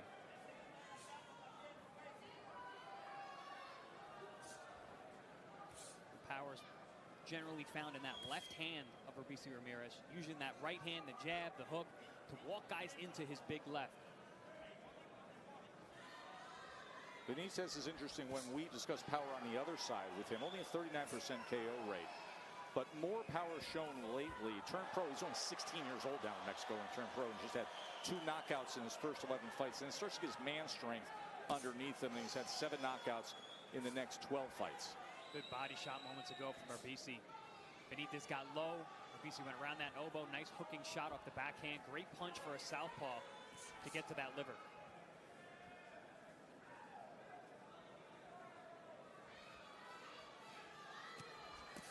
There he goes back to the body with the left hand.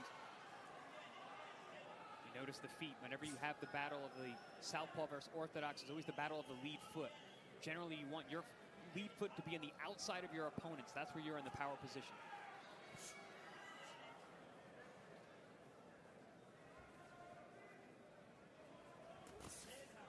And by getting that angle, that power hand goes right down the channel, right down the middle as he fired off to the body. Coming to the end of round number 1, the return of Robeisy Ramirez after that shocking upset in December last year.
In that first round, Robeisy Ramirez was 6 of 34 in his total punches. Fran Benitez only landed 2 of 19. Had that awkward moment where he was off balance and his lead foot got tied up. He could have injured himself here, Chris. Yeah, speaking of footwork, you know, we'd mentioned that battle of the lead foot. You see Robeisy keeping his foot on the outside, and Benitez stepping forward, catching the tip of that foot and rolling his ankle. Thank God he did not get hurt. Bernardo? Yes, I spoke with Ricardo Cummings, who is Benitez's trainer, about that ankle. He says, nope, no issues according to the fighter.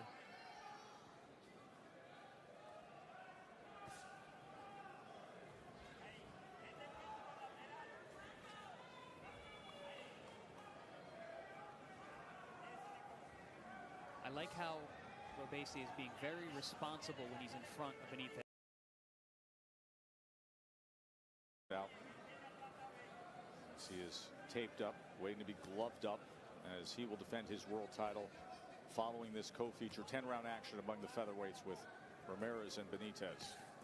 Ooh. See that change up in speed there? Yep. Robesi keeping those hands out, keeping busy, touch, touch, touch, and then a looping shot over the top.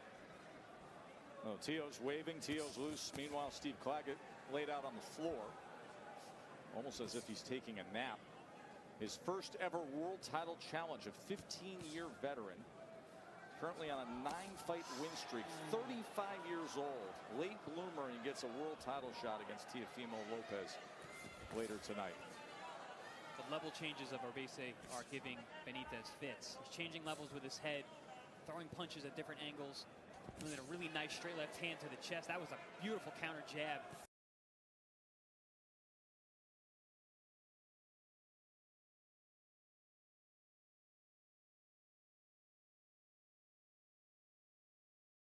Stop Benitez in his tracks.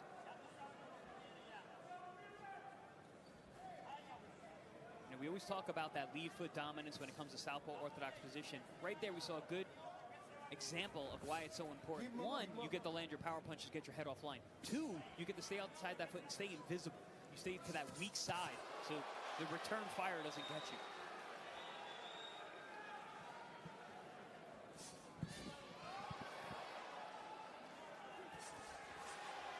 There it is again, spins off. Able to get out of trouble. Put forth his offense and places that left hand to the body. And Tessa saw that. That was a level change down, punch over the top.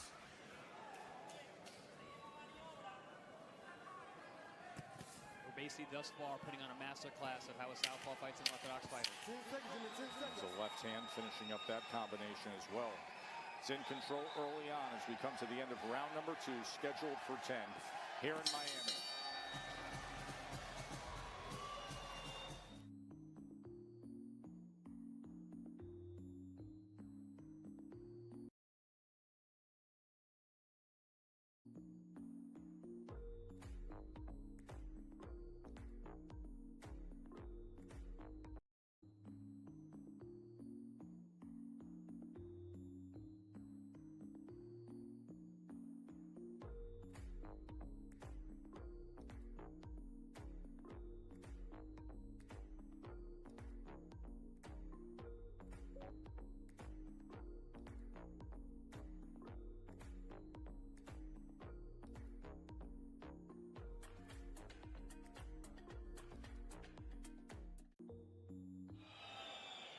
Very strong second round from Robesi Ramirez as we begin round number 3, but he was 14 of 43 and had this moment here, Chris. Yeah, this is that level change I was talking about. Gets underneath the shot and then throws this overhand left, which I thought landed, but actually landed on the wrist. And that's why, as the defending fighter, you want to curl that wrist, because the inside of your palm could do damage to your face as you take that flat. Oh, good combination from Robesi. Comes back with the left hand. Great start to round number 3 by the former champion. Good response there from Benitez. He better have one. Left uppercut, right uppercut. Benitez steps into the pocket, trying to meet fire with fire. He's got no other choice. He was getting thoroughly outboxed and now getting hurt. Catches him on the way in that time. Yeah, but he needs to be careful not to overextend himself. He's going to get countered with those hard shots over the top like that. Robesi creating his own space, places the left hand. Very accurate tonight. Touch him with that southpaw jab, now on the inside. Covering up, blocking that body work, creating more space. Opened up with a very strong combination. Not surprisingly, the Mexican Benitez has a very nice left hook to the body. They throws in combination. He's able to block that left hand to the body, but still you heard the thud on it. See, the face of Benitez is starting to get worn out. That left hand was a little low. Gets the warning. 3-punch combination from Ramirez. I like the change up in speeds. Yes. From Robesi. He's throwing one shot big, then 1, 2, 3, nice and smooth. Showing a lot of game tonight. Tries to go underneath that uppercut to the body. Working his way to the inside, but taking on the way in. Once again, you talk about that pacing, just touch, touch, touch from Ramirez that time. In that case, he actually used it defensively. Touch, touch, touch. And then as Benitez fired back, he took a step out and made a miss ever so slightly. See that amateur pedigree as well as all the experience that he's gathered at the championship level. Good left hook there by Benitez to the body and one to the head. Two-punch combination from Benitez. Good pace here in round number 3.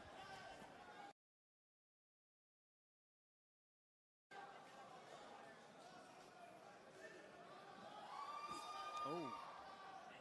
Yeah, Benitez has been woken up by that shot.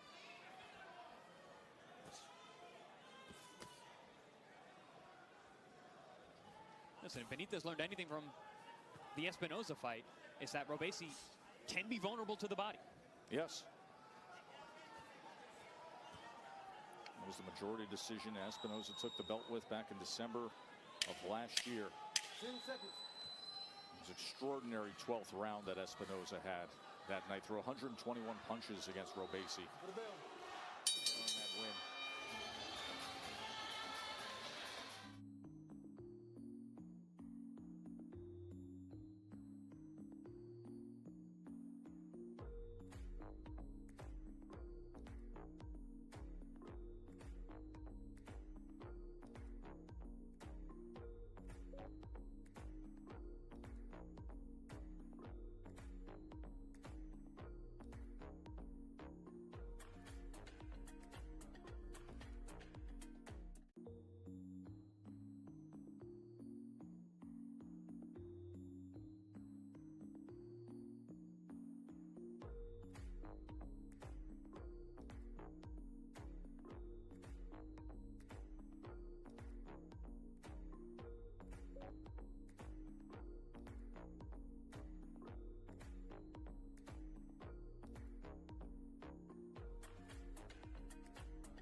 Chris Algieri, Robeisy Ramirez had 26 power punches connected in that last round, and he started off on fire. It was a 3-punch combination, they followed it up. Yeah, I mean, the story of the night for him is just variety and change-ups. Right here, 1, 2, 3, nice and easy. Lands a good right hook. Notices he lands a good clean shot, and then here come the big ones. Boom, boom. Left hand. 1, 2, 3. Good shot. Buckles the knee. Comes back with a big left, another big left, and a right hand. Benitez just pushed him down to start round number 4. That was a slip. You see the total punches through 3 rounds. Dominating form for the 2-time Olympic gold medalist, the former recent world champion. What are they saying in his corner, Bernardo? Ismael Salas said this fight is about Robeisy's skill over his power. I want him to goad Benitez into making mistakes and then make him pay. Landed a good left uppercut moments ago.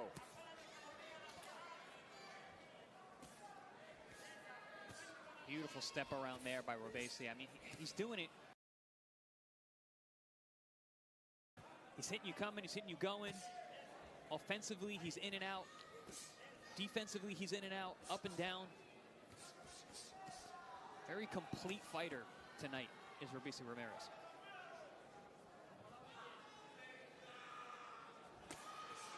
Right hand to the body from Benitez. Tries to punch through that guard.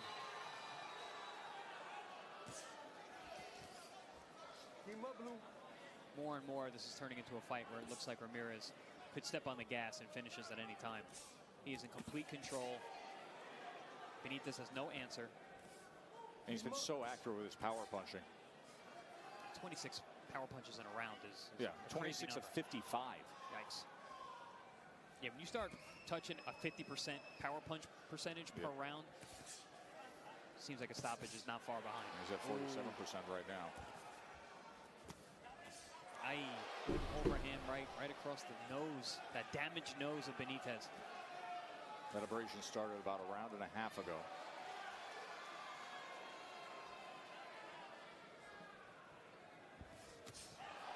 The counter left hand from Ramirez. Quick with the trigger as soon as Benitez threw that right hand. Nice jab off the hip. Beautiful. Just step a little bit outside, comes right back with the power jab. Step around, cuffs the elbow, steps around the body, stays invisible.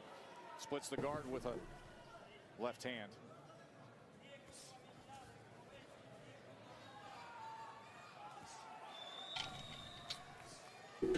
Benitez probably feels like he's fighting a ghost in there. Has been hitting nothing but air.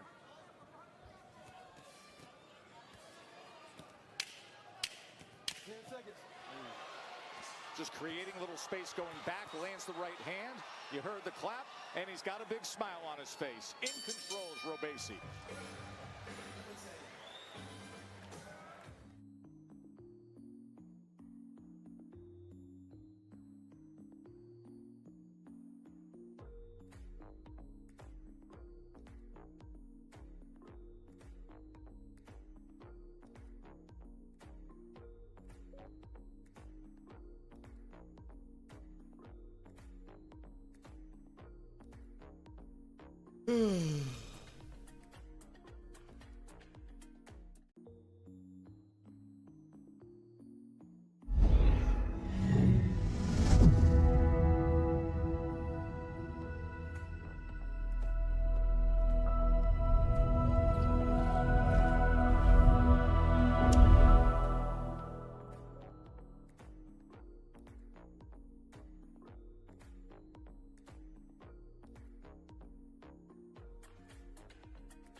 Round 5 here, Robeisy Ramirez in top form.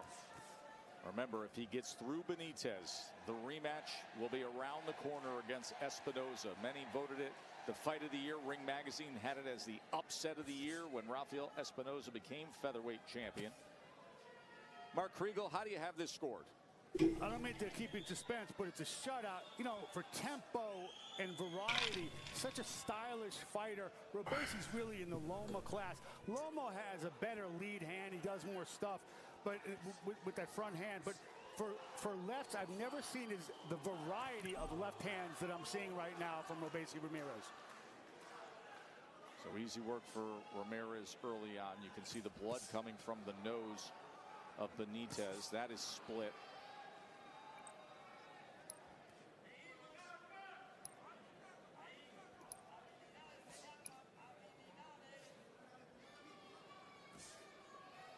You know, thus far, this is the kind of performance you want to see from Ramirez. He's staying switched on.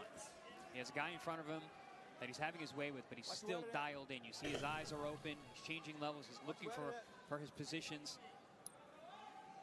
Having fun in there at times, but still working on his craft.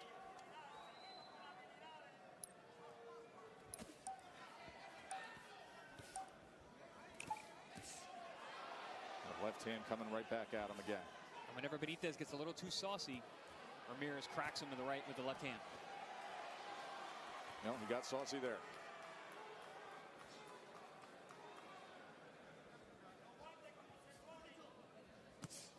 Oh, there's that southpaw right hook right on top of him. And then back to the jab, doubles it up, probing, looking for that left hand opportunity again. A lot of the defense that Robeisy is showing, it's so subtle. You have to really be paying attention. Boxing is such a nuanced sport, and the way that Robeisy's moving around this ring right now, it's a thing of beauty if you know what you're watching. Oh, left uppercut starts off that three-punch combination. Let him go. Get him out of there. I have a feeling that Robeisy's going to start picking it up. He's going to start putting some heavier leather on these shots, a little more mustard. Hope to see if he can get this guy out of here.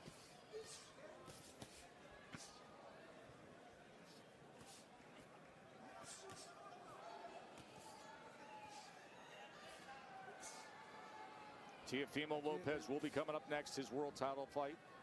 We opened up the evening with Nico Ali Walsh in a very heated battle, winning a unanimous decision. That injury we saw in the 6th round, where Nico Ali Walsh was a one-armed fighter. We're going to have an update, a medical update on Nico Ali Walsh in just a moment as we come to the end of 5. Everything up here.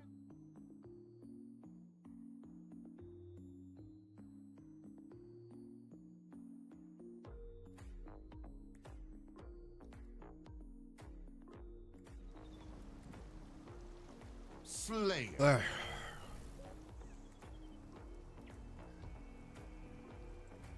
Oh.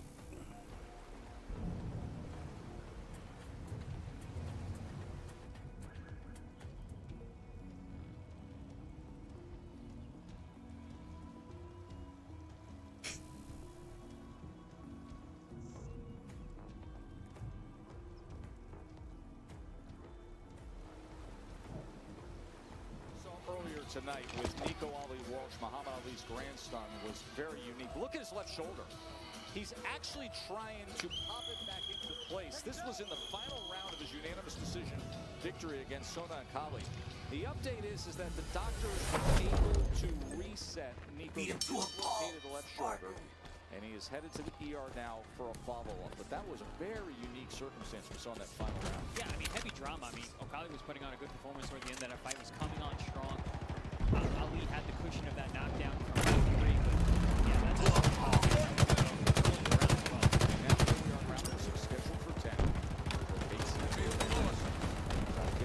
Gain the lead.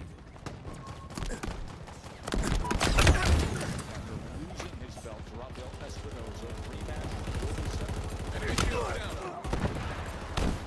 The second half of this year, if he can keep this course against Brandon Benitez. He is dominating the fight to this point. 79-24 connected damage from the coffee box.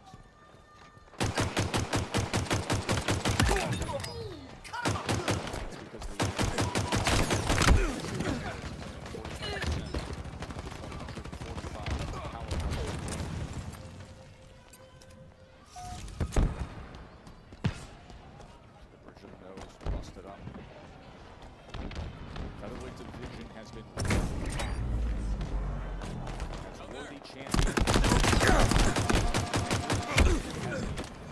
Recent top prospect who's now a title contender, and Shushu Carrington, who's been making the rounds ringside tonight.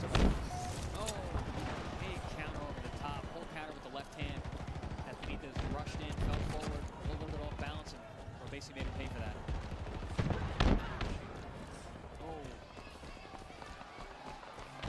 Trying to pressure him. A little more vigor coming from Benitez from the start of this round, but it's just a lot of... Benitez, by the way, only landing 13% of his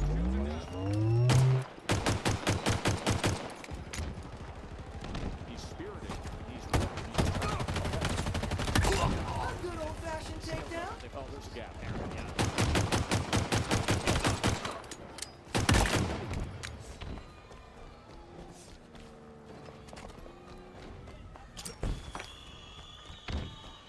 Power weapons on the way. Face has gotten away from the bottom. Started out early on round 1. Now he's been... Power weapons have arrived. All to the head. As you see the marks all over Benitez's face. To your point, he landed 11 body attacks in the first 3 rounds. And only 3 in the last 2 rounds. Only 4 in the last 3 rounds. Killing spree. Double kill. Power weapons inbound. Gain the lead. Power weapons available.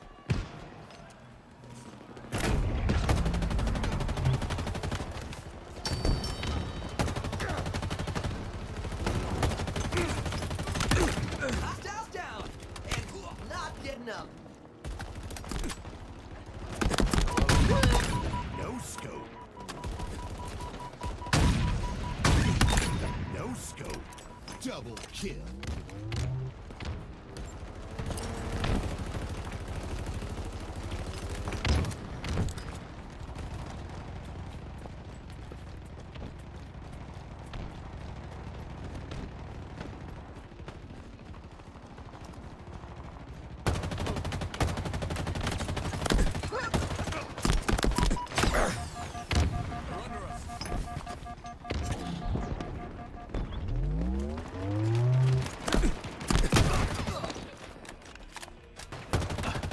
Halfway to victory.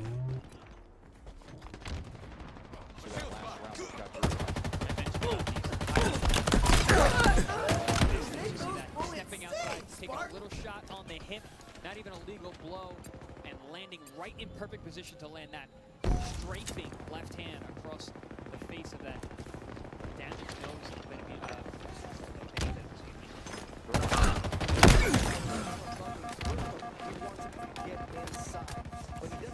Enemy closing in.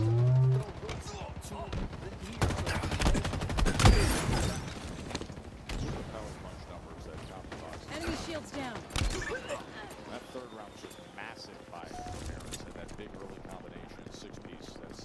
Power weapons inbound. Anytime you keep a guy sub 10, sub double digits of power punches around, you know your defense is on point. Power weapons Like available. I said about Ramirez, I mean, it's so subtle. His defense. Lost the lead.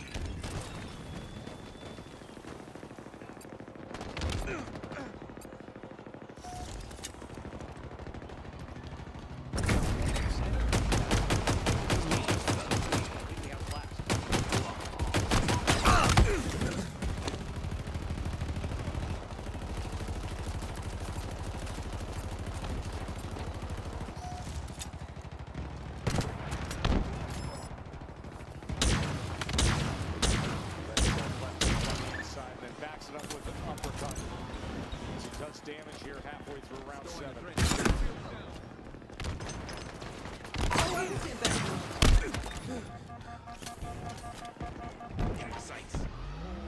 Took that angle and came with the sweeping right. Gives another Power angle, weapons on the offsets field. it with a left hand. And look at the blood coming from the mouth and the nose of Benitez. Do our best not to die like that one. Openings being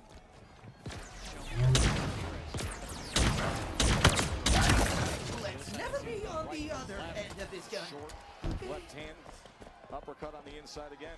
so much variety tonight, both offensively and defensively. A team nearing victory.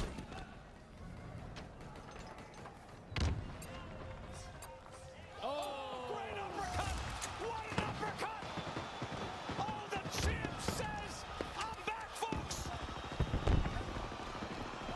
My, oh my! How about it, Robesi Ramirez? Spectacular power surge!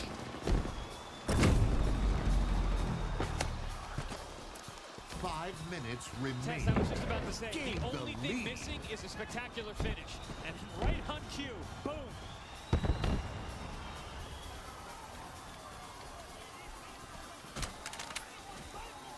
He talked about the things affecting him before he lost the belt in that shocking upset. His father's health, his parents remaining in Cuba.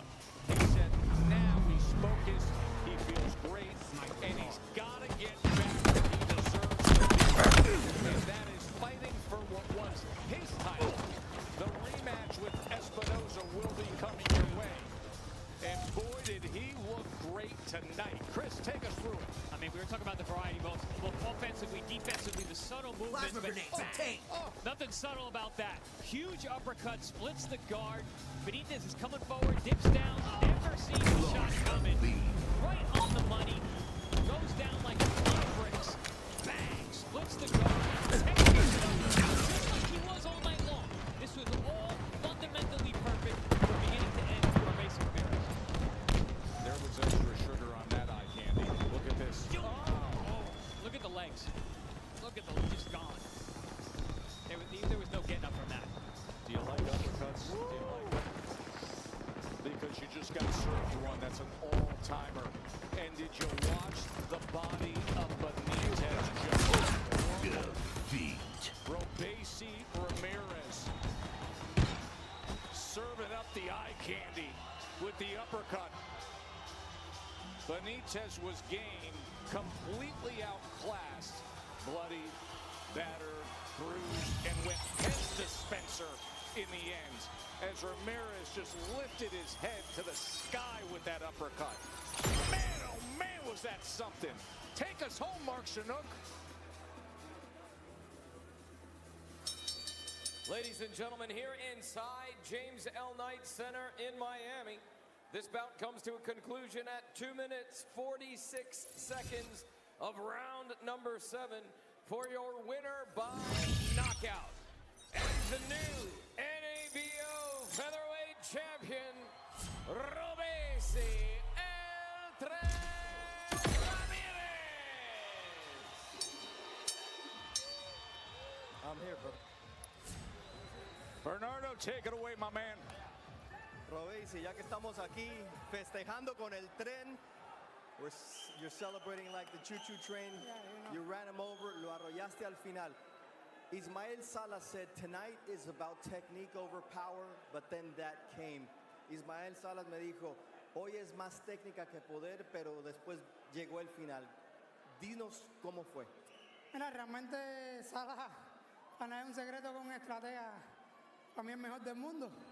Y pues la tarea era esa, buscarle el hueco, ir cortando hasta que terminando el round me dice, no busques más el golpe de fuerza, busca hacer tus movimientos, vuelve a tus raíces. Y eso fue lo que hice, tocar y el golpe salió. He said, look, there's no better strategist, I've said it before, than Ismael Salas. And he did say, look, trust your technique. And that's exactly what I did. Over that last round, he told me, just touch him, just make a move. And when you get an opportunity, get him. And that's exactly what happened. When the punch opened up, I saw the opening and I took it. ¿Qué se siente conectar un golpe así? What does it feel like to connect such a pure punch? No es mi primera vez. O sea,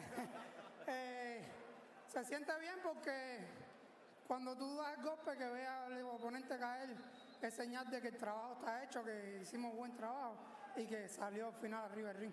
Look, it's not the first time that I land a shot like that, but look, when you see your opponent fall in that fashion, that just means the job is complete and I did what I came here to do. ¿Qué sigue para ti? Porque te prometieron una revancha. What's next for you? Because you've been promised a rematch. Por supuesto, recuperar lo que ya es mío.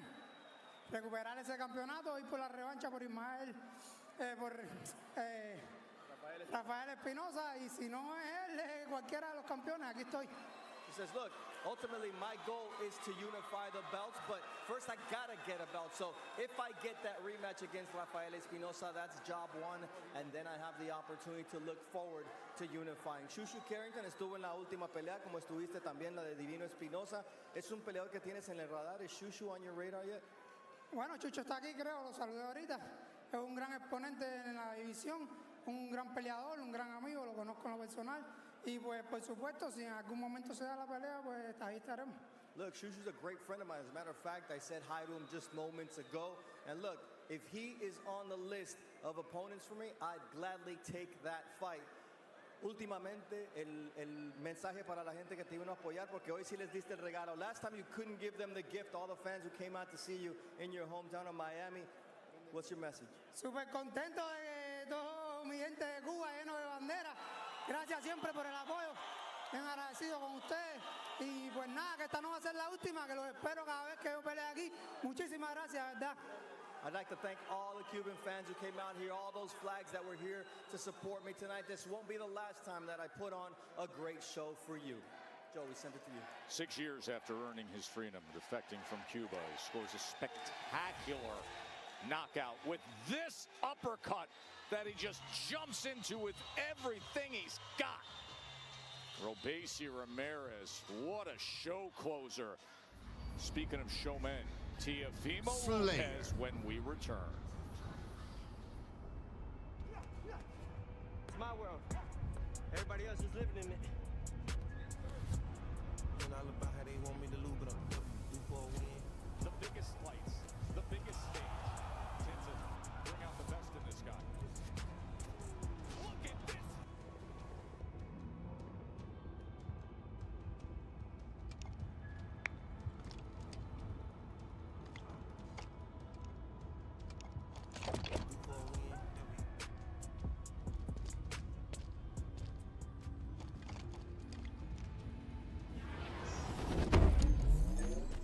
Earn the most kills, and we win.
down.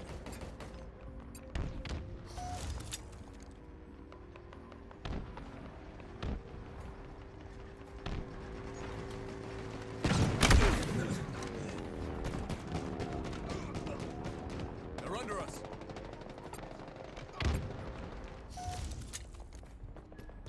Power items incoming.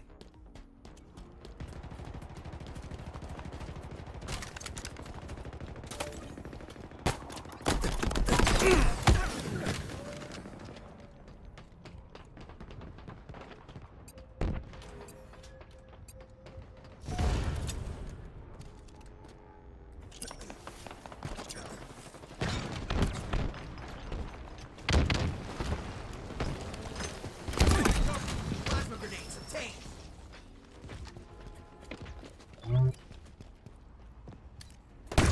Close. Another one down.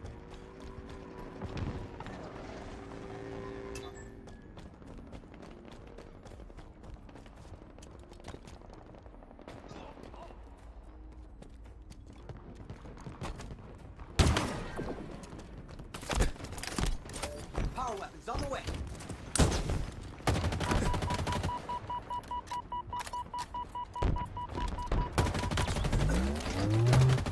Power weapons have arrived. The return to Teofimo Lopez. That's all I'm hearing. Now everybody wants to see what he's gonna do. He gonna knock this man the hell out.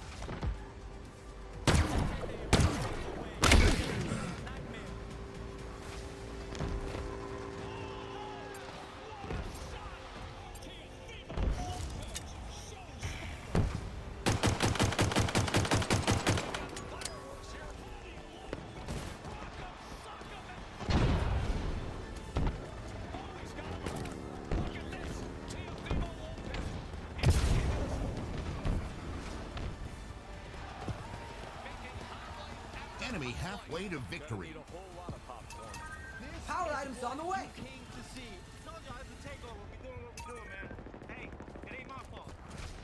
We've lost a teammate. Power items. Oh, I can't get that gun, bro.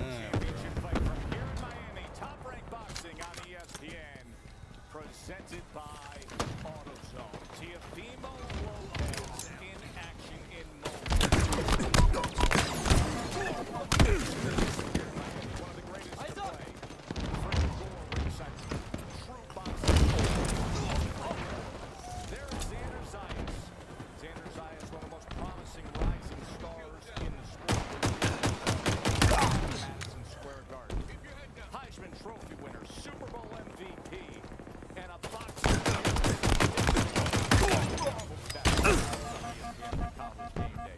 Big Daddy Riddick Bowe ringside to see Teofimo Lopez, as is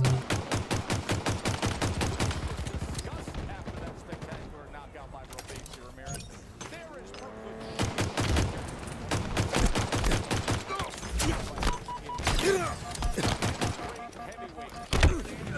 Bro, I switched to my assault rifle. dancing his way into action as Lopez and Black are running down the corner.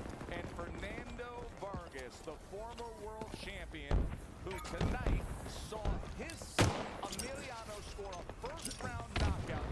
And don't be surprised if there's another Vargas who's a world champion soon enough.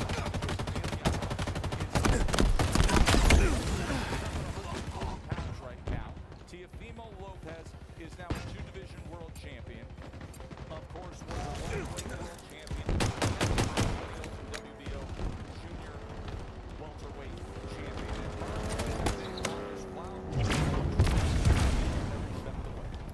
Listen, not so long ago, Power items on the way. sexiest division, deepest division in the sport. Then you have the Haney Garcia debacle.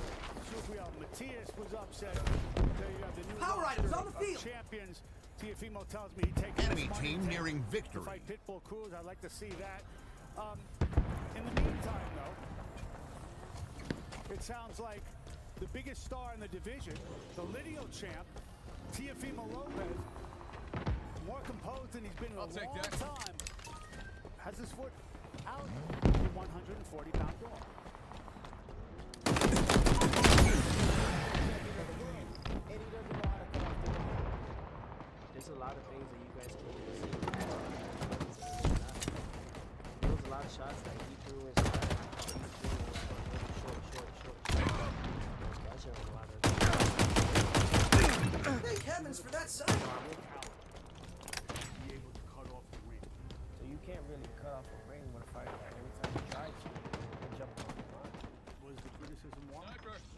watch my phone for about like 5 minutes remaining. just because I know that.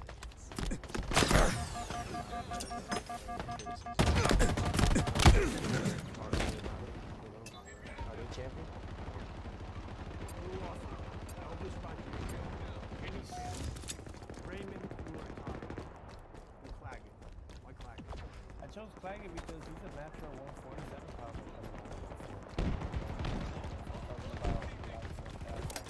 Eventually and stuff, moving up to 147. Yeah, you want to fight a guy who's going to break. Exactly. One guy that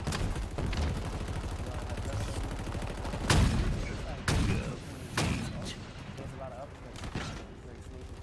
People want to see Teofimo in against the star. Well, this isn't that fight. I get it, and it's great and all. However, I need to stay active. That's the most important part now. You look at that great fighters. Ordinary guys, not always. Is this a trap? People may think that I'm overlooking these fighters. I don't overlook nobody. I have a lot to gain out of this fight as well. Do you think you need a knockout here? I believe that I just need to look great, untouchable. So if the 8th, 9th, 10th round comes around, Claggett's still there, what are we to think? He's gonna be bloodied up though. He's gonna be cut up. I'm gonna be busting that face and then ripping that body. So whatever kind of guy it's gonna be someone that's not gonna look the same when they get out. Your approach shot in I would really just like to fight the big guy already, and that'd be Terence Crawford. So knocking out Steve Claggett or being spectacular against Steve Claggett, you think that puts you closer to Terence Crawford? The only way to persuade a guy is by showing him. Look, if Teofimo fights Terence Crawford, it's not going to be anytime soon, fellas. I hate to burst the bubble, but Crawford's got Israel Madrimov August 3rd for 154-pound title. Also, Turki Al-Sheikh wants to pair Canelo with Crawford, so Teofimo's going to have to wait for a little bit. To go up to welterweight, the likely scenario is Brian Norman. Brian Norman, I am told, might want to unify with Stanionis. In the meantime, we got a fight here, fellas. We do. We're moments away. We'll see if Teofimo Lopez can clean up things at 140 pounds. But let's clean up the last time we saw him, because examples of that. This is what cutting off the ring is. You're anticipating the lateral movement of your opponent, and you're going to meet them to where they're going to be, causing them to be stuck in front of you so you can unload your offense. Here, we see Teofimo not cutting off the ring and following Jermaine Ortiz around the ring. Here, we can see that once again. Now we see a trail, and we're going to see another mistake that he's making, is that cross step. He's stepping forward, which is inhibiting his ability to be explosive. And then you see the trail of Jermaine Ortiz fighting in circles around the ring, never getting caught in front of Teofimo long enough to get hit with those offensive attacks. And then lastly, we're going to see where those angular movements would really be able to actually cut off the ring so the aggression can be there. And because Teofimo is not positioning himself properly, he doesn't have his feet underneath him at the right distance to let go with combinations. So now it's Steve Claggett in front of him. Chris, we'll give you your final thoughts here before you and I call this fight. Teofimo says that he sensed when they faced off that Claggett wasn't composed, that he swallowed, that he flinched, that he could feel it in his heart, that this is the biggest stage of his career, and perhaps he's nervous. Whether that's true or not, it doesn't really, all that matters is what happens in the ring today. And if Claggett shows up and does what he does, I mean, that guy lives in the eye of the storm. He brings the storm, but he stays calm in between. So we'll see what happens when they're in the ring. Claggett was chosen, so Teofimo doesn't have to chase anyone down, doesn't have to really cut away.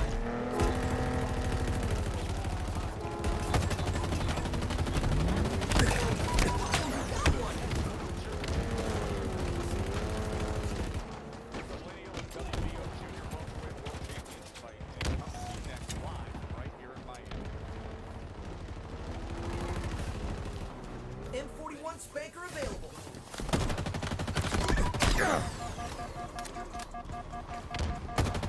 Tango's closing in.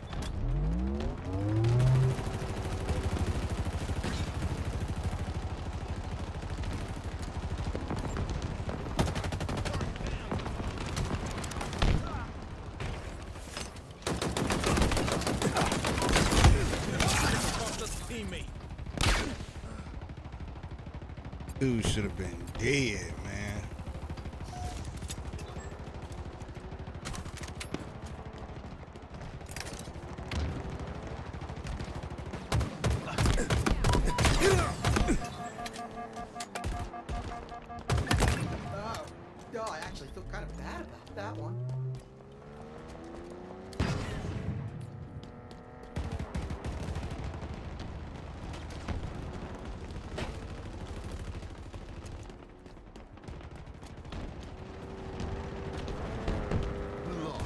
lead.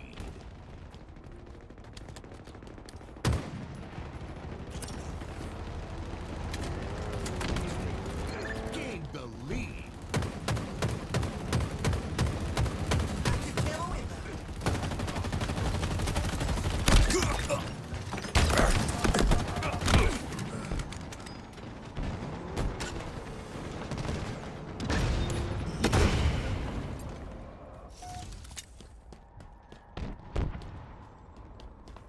Lost a teammate.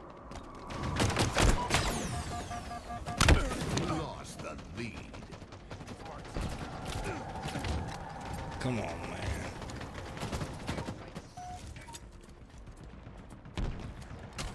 Oh man! Oh, you're gonna get in close now, aren't you? Spartan down.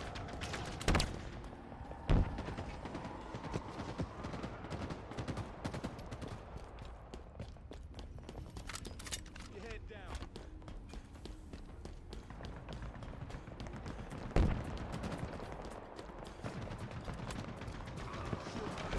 Another one down. Enemy is close.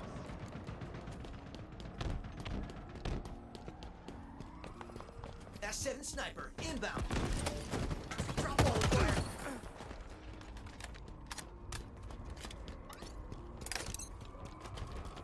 S7 sniper, available. Close. Oh, how behind this, Spartan? M41 spanker, inbound.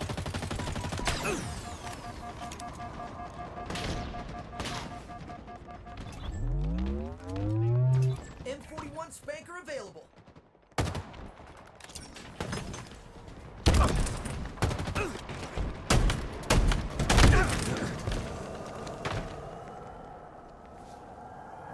Following is an exclusive presentation of Top Rank on ESPN. Tonight, all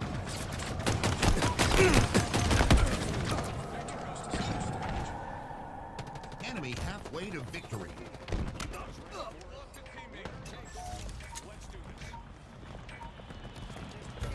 Active camo available. WBO Junior welterweight champion Teofimo Lopez wants to defend his title.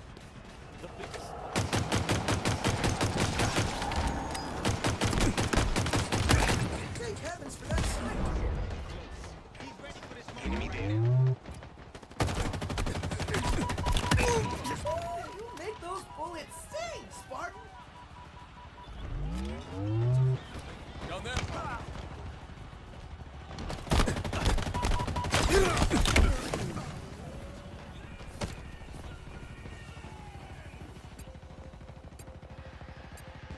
We are ready for our world title fight from here in Miami. Teofimo Lopez looking to defend against Steve Shields. Lopez at his best in Madison. Shields down.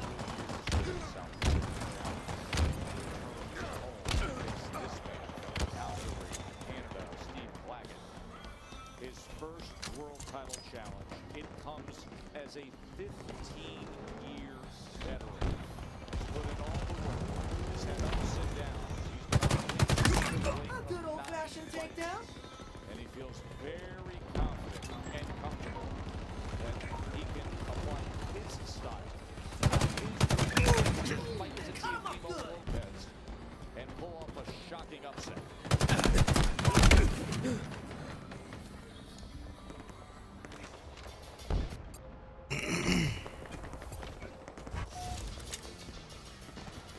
S7 sniper, inbound. Active camo inbound.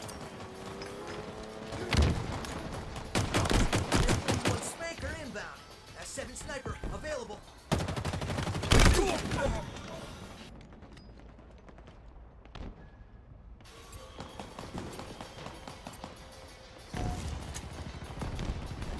Enemy team nearing victory. Wow! You nailed that shot!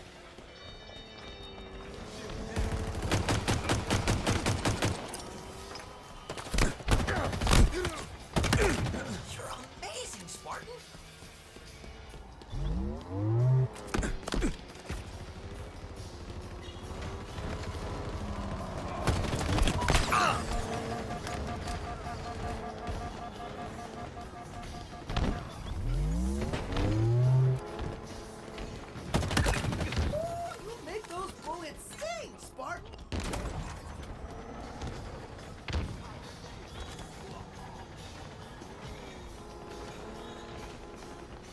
5 minutes remaining. Gain the lead. Target's hot.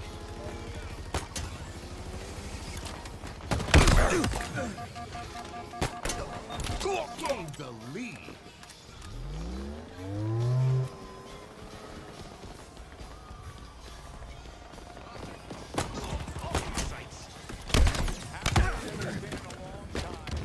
And he's showing it right now. The lineal Ring Magazine Lost the and lead. WBO Junior Welterweight World Champion, the takeover, the showman, Teofimo Lopez. Defeat.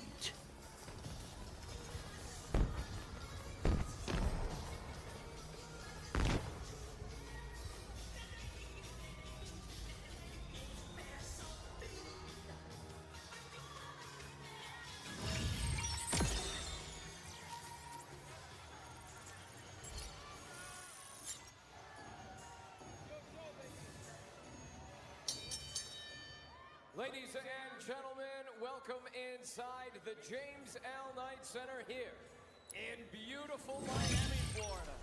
This is boxing. This is Top Rank, presented by Hall of Fame boxing promoter Mr. Bob Arum. We are brought to you this evening by AutoZone. Get in the zone.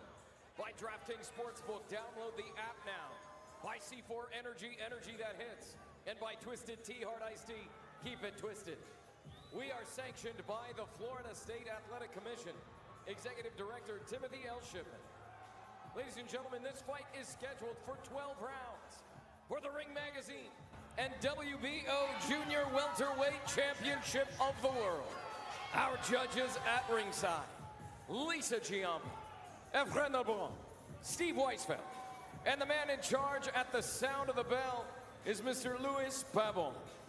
And now, to everyone here in attendance inside the James L. Knight Center, Miami, Florida, and to everyone watching on ESPN, this is boxing. This is Top Rank. And oh, baby, this is the main event.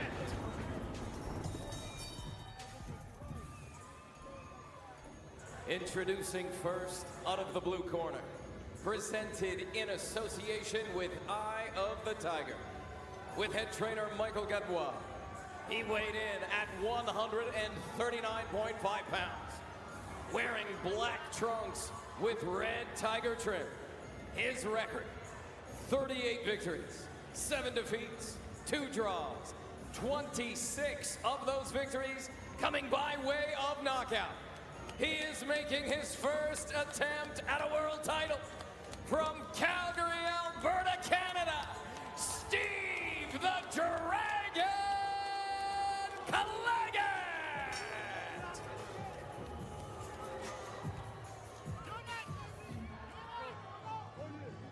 Introducing out of the red corner, presented in association with Takeover Promotions, with head trainer Teofimo Lopez Sr.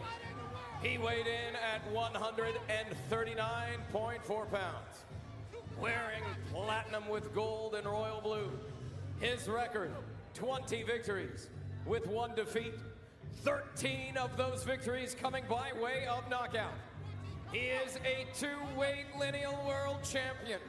He is the former WBA, IBF, WBO, WBC franchise, and Ring Magazine lightweight champion of the world. He is the reigning, defending WBO and Ring Magazine Junior Welterweight champion of the world from Brooklyn, New York, the Takeover, Teofimo Lopez!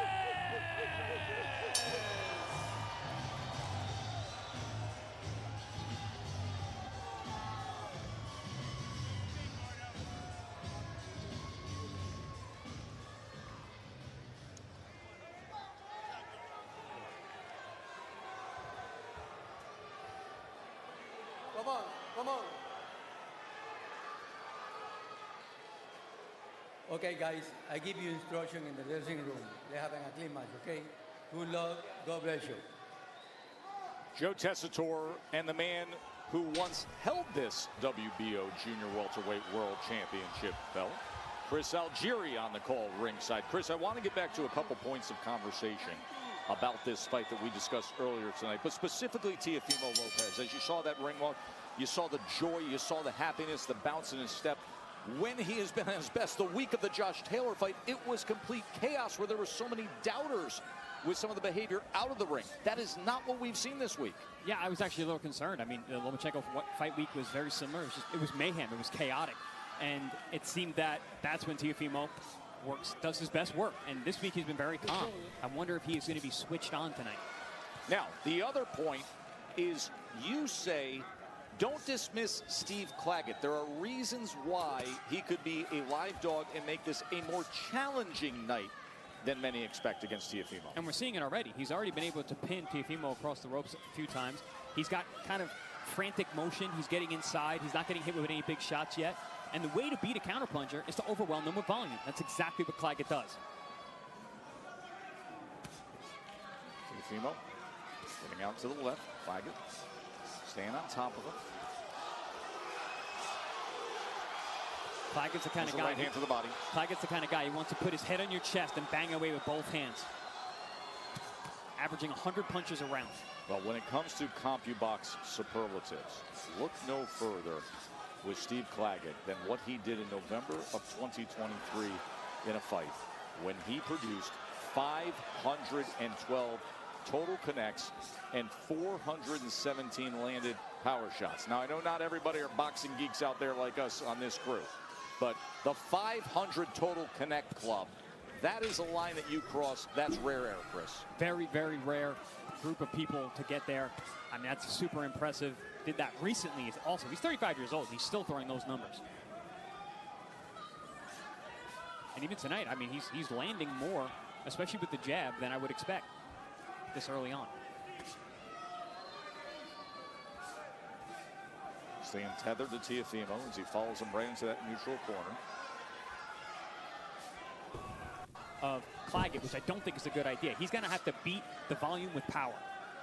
Teofimo just dug that left hand to the body, had a right hand moments before that.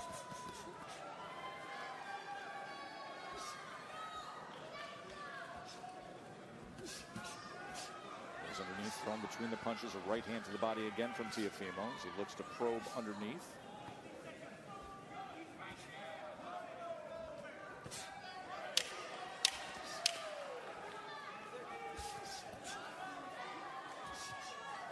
Claggett trying to burrow his way in again as we come to the end of round number one.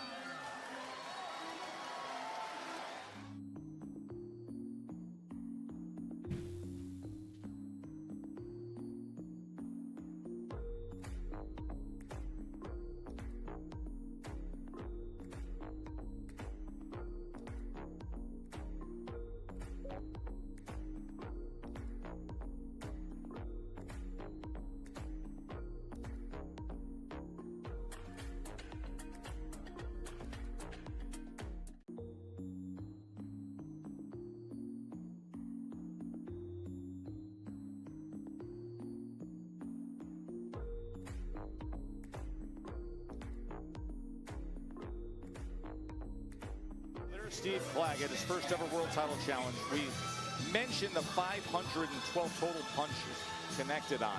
And there it is, according to CompuBox. Fifth highest figured any 10-round fight in the history of that company tracking fights. Steve Claggett put it forth. Of course, recall Teofimo Lopez's only loss was to Kambosos, who also had a smothering style. Of course, Teofimo was dealing with so much that evening, the major medical issue that he endured that night at Madison Square Garden with that shocking upset. So the punch stats in round number one, a 16-10 connect advantage for the champ. And you mentioned smothering. Claggett is very good at smothering his opponent, but still gets his punches off and generates some good pop on those shots. As Body work there. Yep. Look for that left hand from Claggett. That's his best punch, whether it's high or low, but especially low to the body. He just hit a body shot, the left hand, moments ago there on the inside against Teofimo. Teofimo goes to the body himself. Yeah, Teofimo just targeted the body, landed 3 good, tricky body shots. Didn't slow Claggett down one bit.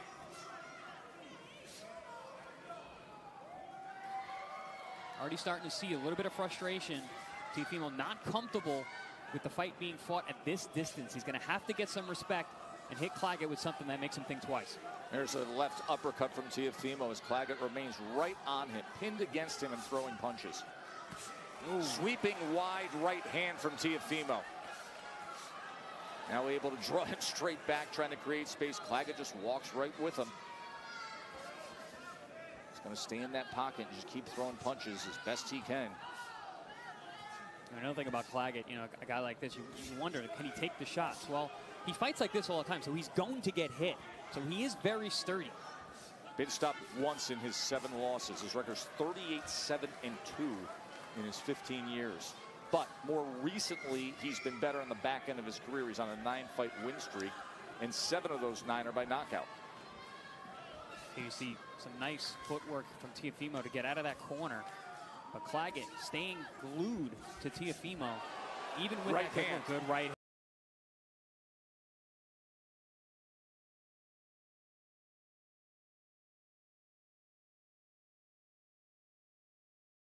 hand. And Teofimo Lopez with that right hand, and he comes back with it again. And another. When he can showcase that, he is at his best. But you got to have a little bit of room, a little bit of space to do so. Finding a home for that chopping right hand over the top. Been able to back Claggett up a few times with it. And the body work. Nice push off there from Teofimo Lopez. Trying to place that right hand between punches was Lopez. That's the thing. Lopez needs space. Claggett wants the opposite. Yep, and that's why you see him pushing off every so often with that left shoulder, just to generate a little bit of punching room. Coming to the end of round number 2 here in our World Championship fight. Teofimo Lopez in Miami against Steve Claggett.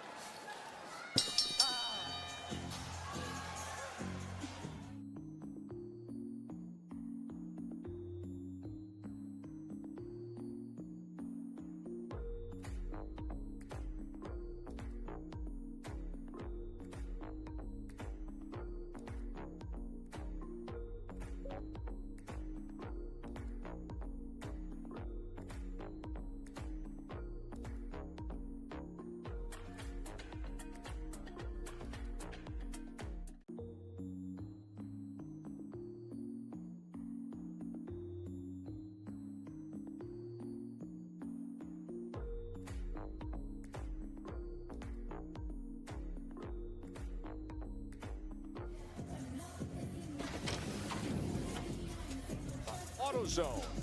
Get in the zone.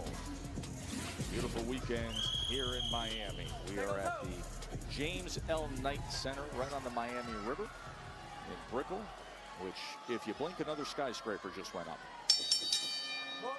Round number 3, Teofimo Lopez with a 42-27 advantage against the upset-seeking Steve Claggett.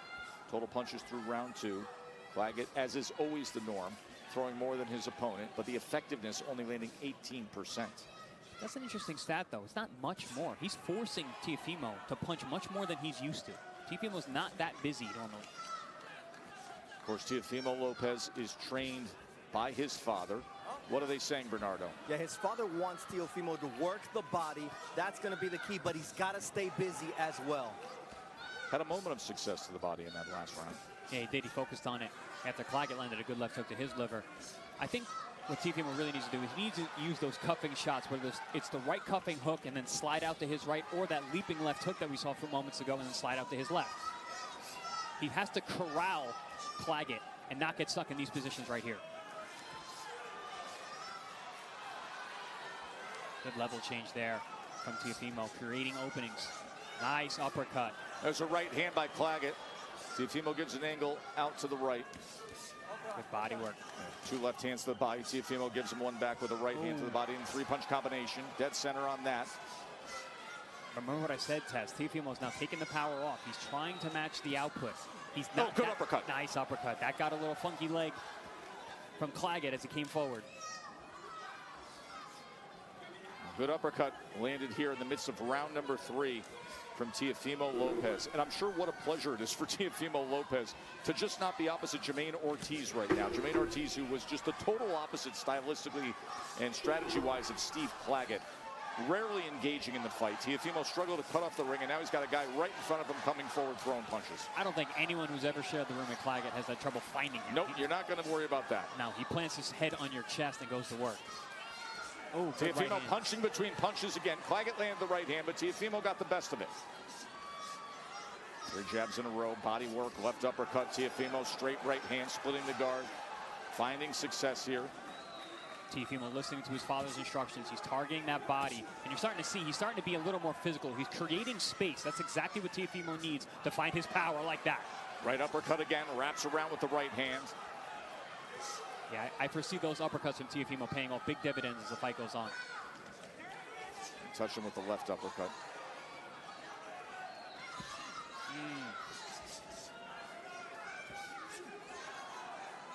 As soon as Claggett's pace slows, he's in trouble.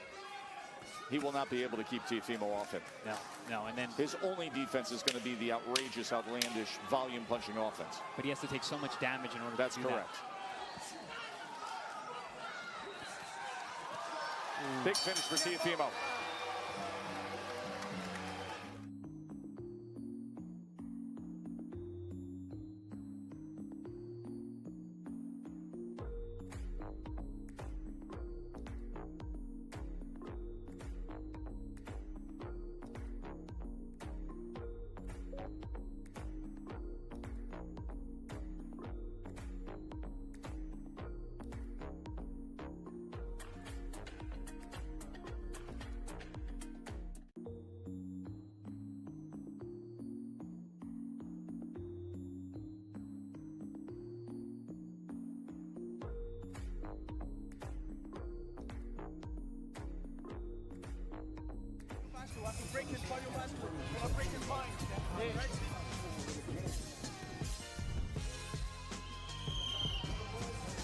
Pound for pound elite Shakur Stevenson in action next week as he will have a title defense of his WBC lightweight championship against Karatunian. That fight in Newark will be on ESPN.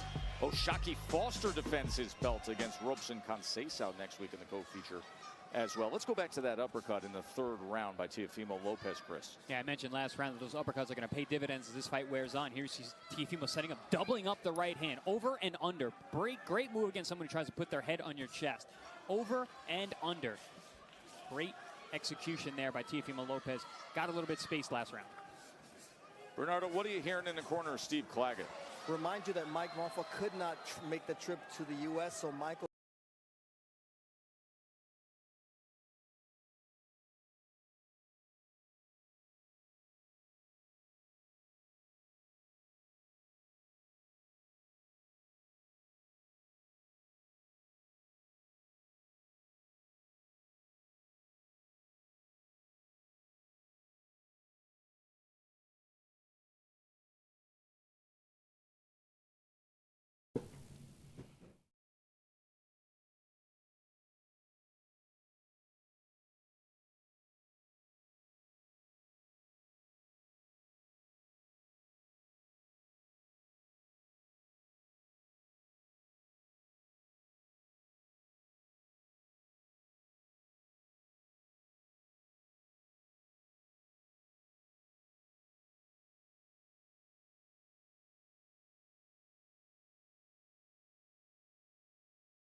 Look, I'm missing. Oh, shit. And delivered it. Tried to come back with it. Now wraps around with a wider right hand. Claggett's rocked right now, but he's pushing forward because that's all he knows how to do. He gets it again. Finding that target here in round number 4. Yeah, this space is trouble for Claggett. At mid-range and longer range is where Teofimo is going to hit those shots.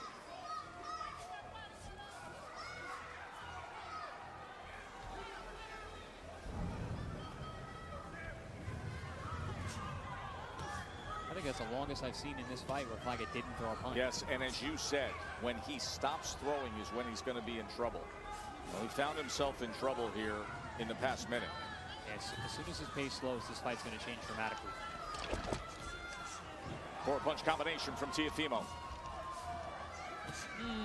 Wide right hand that lands. This is a dominating fourth round for Teofimo Lopez.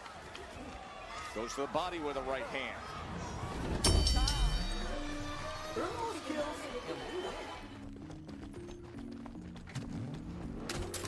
Fairfield, who needs some healing?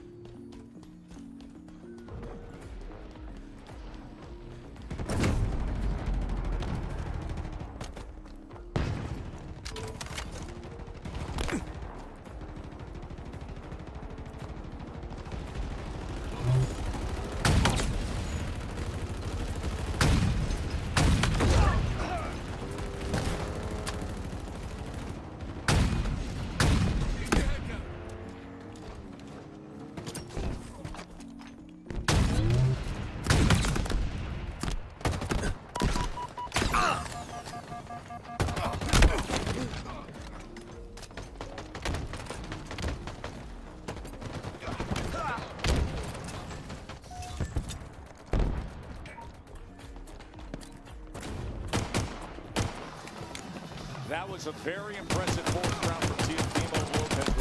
That's the moment first mark. 4 rounds to none. But the weird thing is that Claggett has succeeded in making this fight exactly the kind of fight that he wants to do it. He's in a certain way imposing his will. He has an incredible ability to remain undiscouraged. If Teofimo wants to make a little bit easier on himself, he might try a jab once in a while. All right, now as for the punch stats in round number 4, he was 29 of 100 of 100. Prior, he threw 96 in the third round, but then comes back and throws 100 punches in the fourth round, and that is a career high before the combat for Teofimo Lopez. It's a tricky stat. I'm telling you, Teofimo's not used to working that hard. Claggett is making him work. Let's see how this fight plays out as we go on. If Claggett can survive these rounds, how much will be in the gas tank for Teofimo Lopez down the stretch?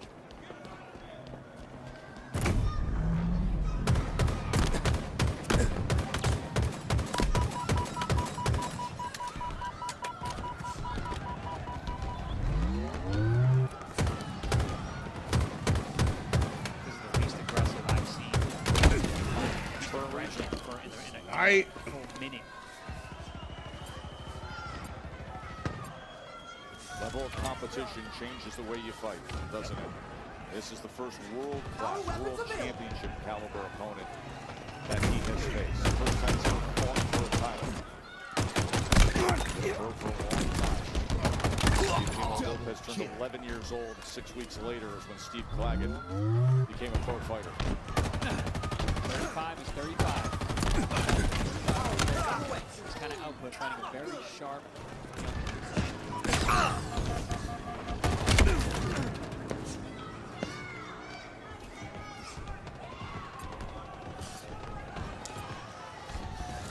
Claggett comes in behind the jab. 2 right hands after that. Claggett has this tricky left hook that he throws. He actually dips down, doesn't see the punch land, throws a looping left hook as he drops his head to the right. He actually landed that on Teofimo. Kind of shot you didn't see. He took you off guard.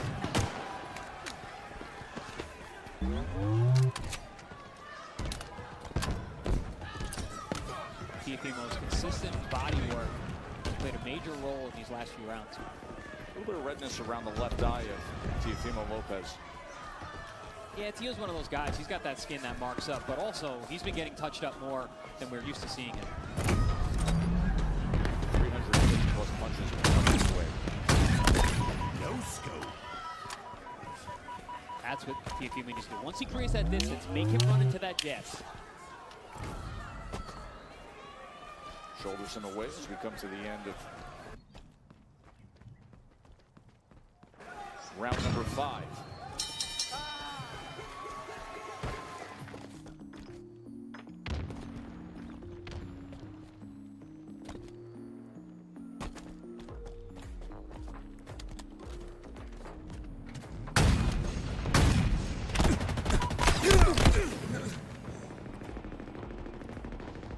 enemy halfway to victory.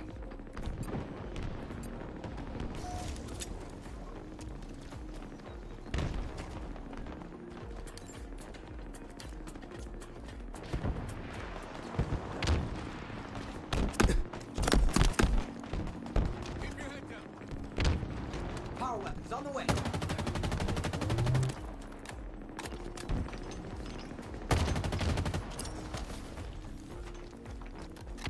Power weapons available.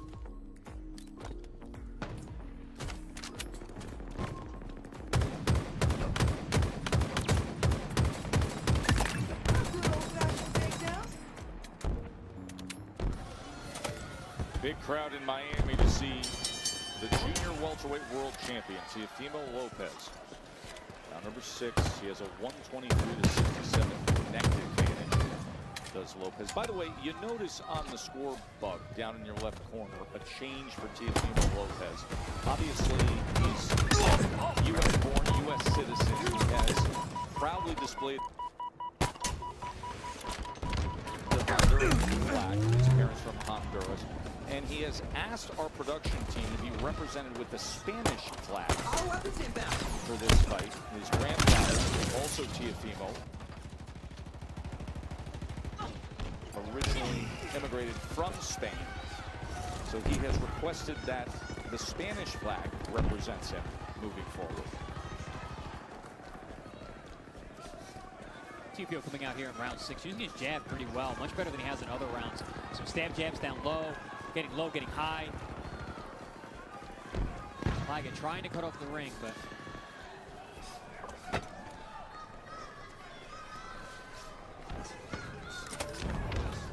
Claggett does a nice job keeping his elbows in. We talked about the face marking. Claggett's face is actually looking surprisingly good.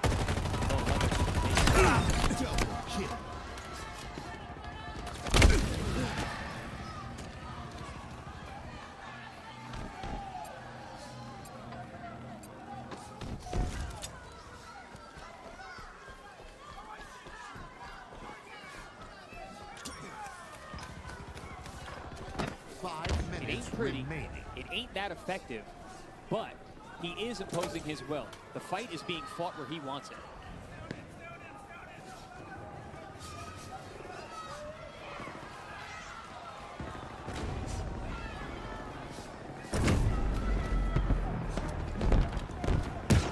Power weapons inbound.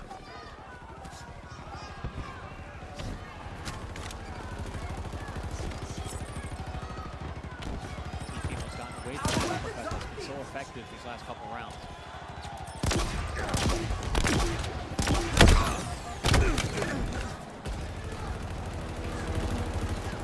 Right hand trying to get around the guard.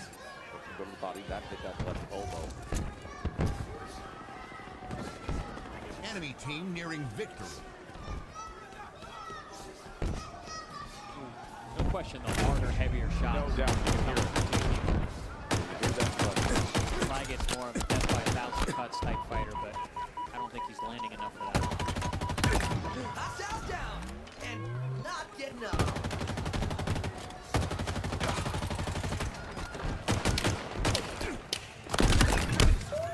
Make those bullets sting, Spartan.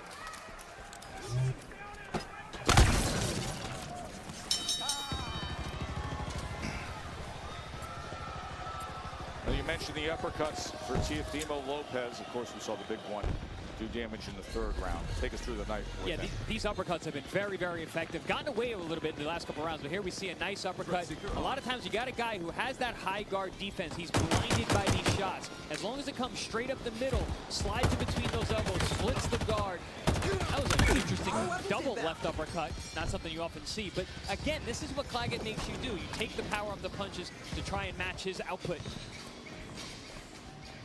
Power weapons As we can see from CompuBox. 41% of his power punches. Only 19% total punches landed for Claggett. 18% on his power punches.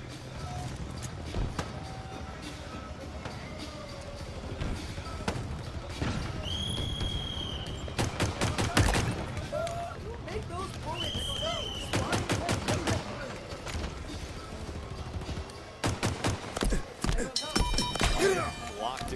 focused on the task at hand.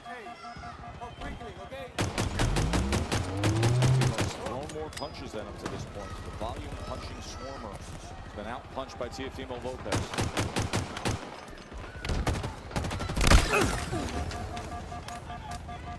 Power weapons on the way. Oh.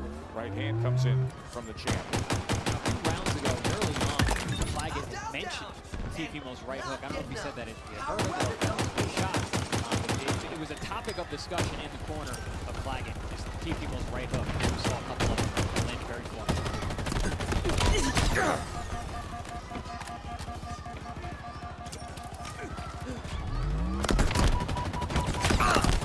Claggett has an iron body. He's been eating a vicious left hook, especially on that liver side, the right side. He is a totally obsessed pro when it comes to training and his dedication to the sport. Says, I have nothing else in my life. Likes to do a little creative writing, most of it about training and boxing. That doesn't surprise me. Nope. Nice. Teofimo using that shoulder roll defense. And comes with the right hand. Which always leads to his offense. Claggett trying to go over the top with a right hand of his own. Oh, there's that uppercut, beautiful. left uppercut again from Teofimo Lopez. But in true Claggett fashion, he comes right back. There it is again. Combination, stays in the pocket and fires back.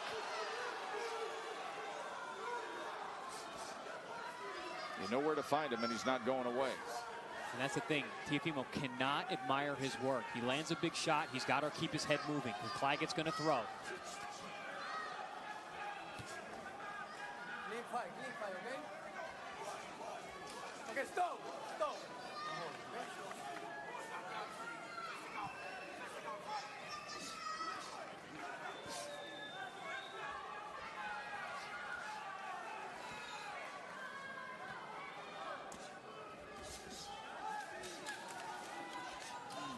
Those uppercuts, man. Teo finds those homes, even for those little shots. Really surprised that Claggett's face is holding up to these shots. Those uppercuts usually do damage. Good body shot in there from Teo. Whoa, whoa, whoa.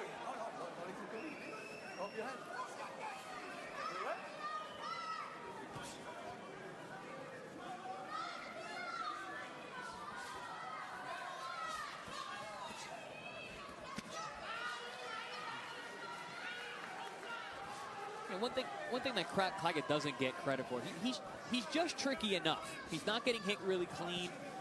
You know, he's in a position where he smothers your punch, so he's not getting hit at full power.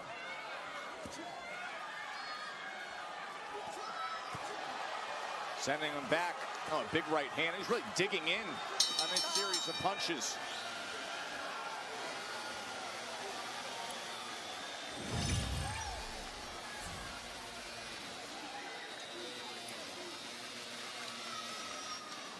Admiring his work as Teofimo.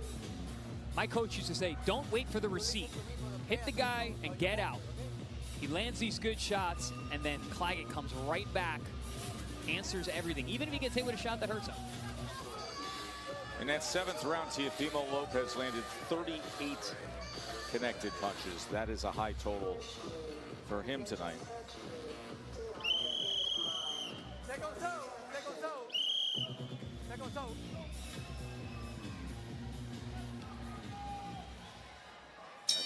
Look from Steve Claggett, and that same approach to walk 3/4 away across the ring as soon as the bell rings and meet him.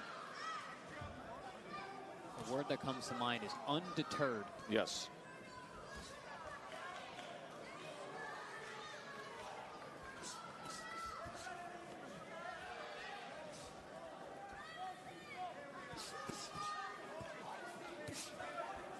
I was speaking with Teofimo Lopez, father in the corner. He says, look, behind the jab, he can hurt him. He just has to keep going forward, and I'm comfortable with this pace.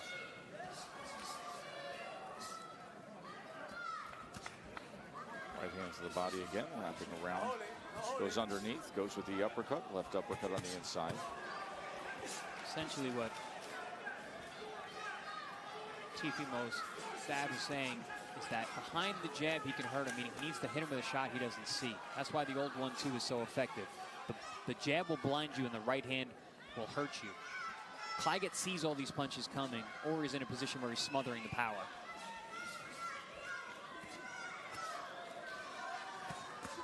Doubling up the left hand, went to the body on the back end. I would like to know what Claggett does for ab work, because he's taking a ton of body shots. Slay. That's that jab. Gets a little bit of room, spearing jab. He can put the two behind it. Now we're talking. That's exactly what Papa Tio wanted. Papa Lopez.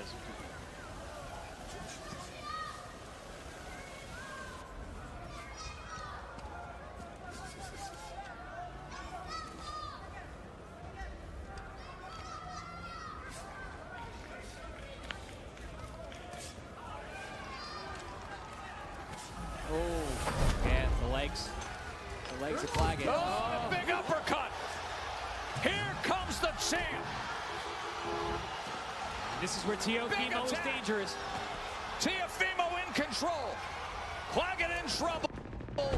Final minute of round 8. Drawing him in. You know which way he's coming. Gives Teofimo opportunities. Pushes him back with the right hand. Uppercut. Another uppercut. Just missed with the left hook. Left uppercut. Claggett only knows one way. And Teofimo taking advantage. You know he's coming in the front door. That's why I was saying that uppercut. Look at the hand position of Claggett. He's so heavy over his front foot. That head is going beyond that lead knee. Yep, so many opportunities for the lead uppercut or even the rear uppercut. Kind of like how we saw Robeisy Ramirez. Claggett damaged here in round number 8. Teofimo Lopez in complete control. One big last shot at the bell.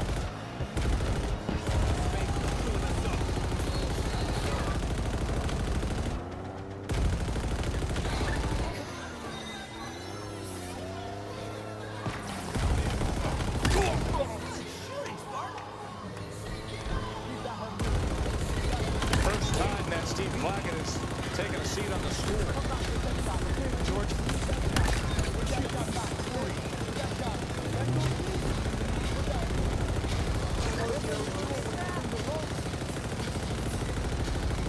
Here we see that uppercut that we talked about all night long. We had a great example of that. We saw Claggett's head so heavy over that front foot. That uppercut is there for Teofimo Lopez and has been there all night. But he has finally broken through. Claggett's the kind of guy, he doesn't bend, he breaks. Teofimo's looking to break that chin. But as usual, Claggett comes back. Whenever he gets touched, he lets those hands go. And Teofimo has a tendency to admire his work and gets touched up at times. Mark Regal. Hey, it's still a shutout, fellas, but I call your attention to the 7th round. Teofimo went to look at the ref. He's being tested here. Something Chris Algieri brought up earlier in the evening. Is his power the same as it was at 35, or is this just Claggett's superhuman chin? Steve Claggett has absorbed a lot, to Mark's point. 195 power punches landed. And you see the last round, where 29 were landed by Lopez, including the big uppercut. And aside from Claggett being hurt last round, it was his least effective offensive round. Oh. Teofimo maybe thinking about how he brings an end to this show. Claggett sitting down that last round. George Foreman used to always stand in the second half of his career. And I remember him as a commentator saying, great combination. If you're going to stand, you need to stand the whole fight. You got to commit to it because you're telling your opponent, you got me. Lost the lead. Wrapping around with that left hook around the guard. Teofimo probing, knows the opportunity is going to be right in front of him. Yeah, so it seems like the resilience of Claggett starting to wane.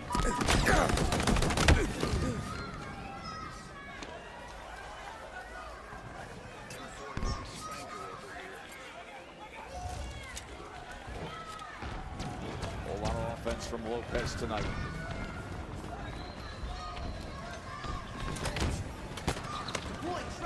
Just waiting on Claggett now. Power items on the way. Hyper athletic, natural born counterpuncher. Teofimo Lopez. Lost the lead.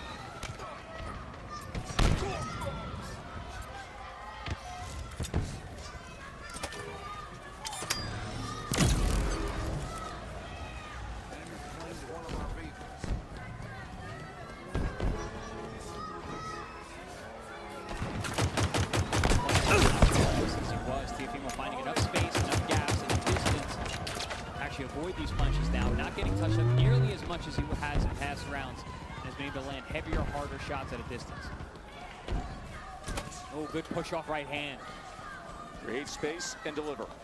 Tito Trinidad was fantastic at that. Push off with that lead left elbow, right hand over the top. Oh, the body, the body, the body, the body. Right hand.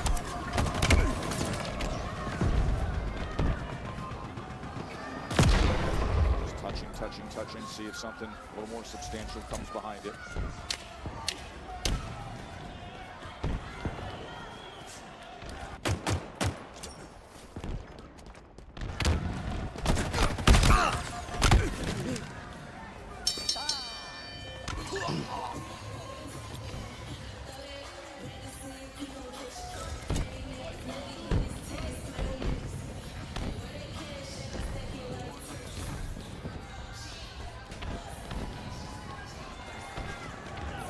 See the head movement from Lopez. The defense on one end, and then he gets to work on the other. Beautiful. Make him miss, make him pay. Teofimo Lopez has great shoulder roll defense. When he finds that upper body rhythm, I said he's a rhythm fighter. Once he finds that rhythm, he's a very, very dangerous man. Beautiful stuff there, making Claggett miss. And Claggett, who normally lets his hands go no matter what, is starting to keep those punches at home. That's a great combination with the uppercut, left uppercut in the midst of it. Teofimo Lopez wants to prioritize activity this year, staying busy. Wants to fight 4 times this year. Of course, he had to fight Super Bowl week out in Vegas, this title defense, which he is well out in front of, looking to bring it home against Claggett. Then he says early fall in December, he's at his best when he's busy. It's a good fight for that because he's had to prioritize being busy in this fight.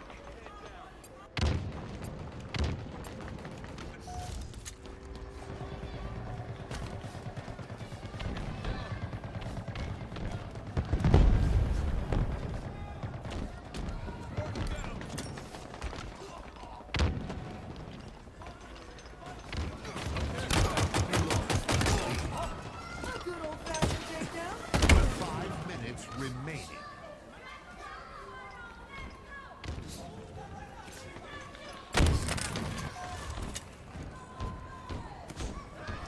There's a right hand again. I was about to say, we've seen a second wind from Claggett here, but punches like that'll knock that second wind out quick. Claggett.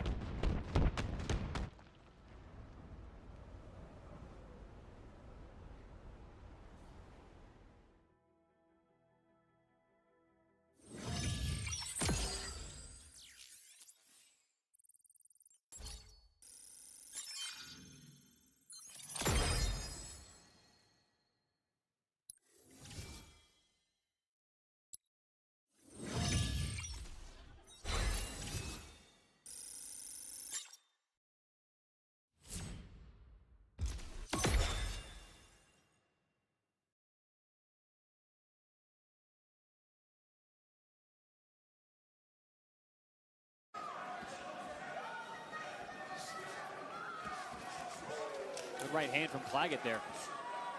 Back comes Teofimo Lopez. Nice little uppercut, over-under combination there, and then slides out to his right. That's something that I think he should do more of so he doesn't get caught with his back against the rope so much.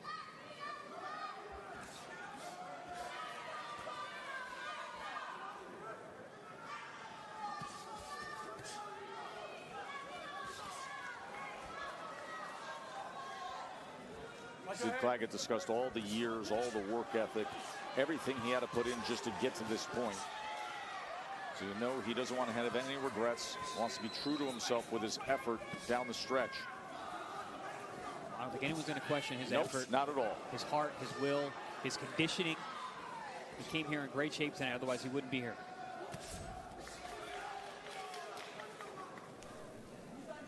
Watch your shoulder.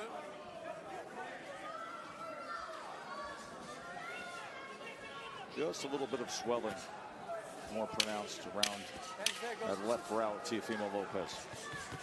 Oh. Look at that. Letting those hands go to close out round number 10.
6 minutes to go as Teofimo Lopez has been in complete control in this title defense against Steve Claggett.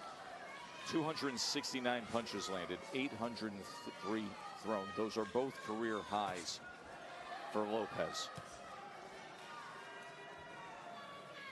Lopez has shown excellent conditioning tonight.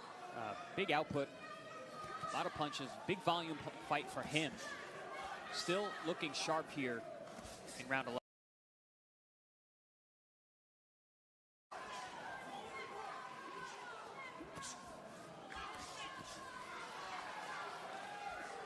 Teofimo accurate, just picking his spots there. You see now, there's different power in the shots now from Claggett.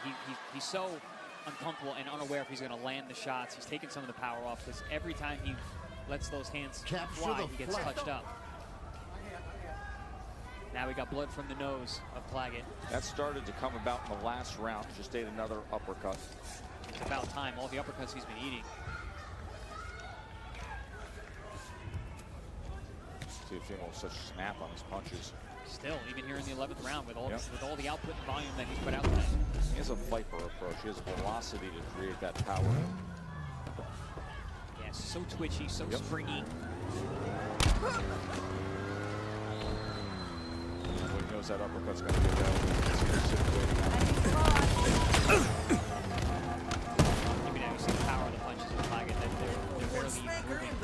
They were bouncing Teo's head back early on. We're not seeing that anymore.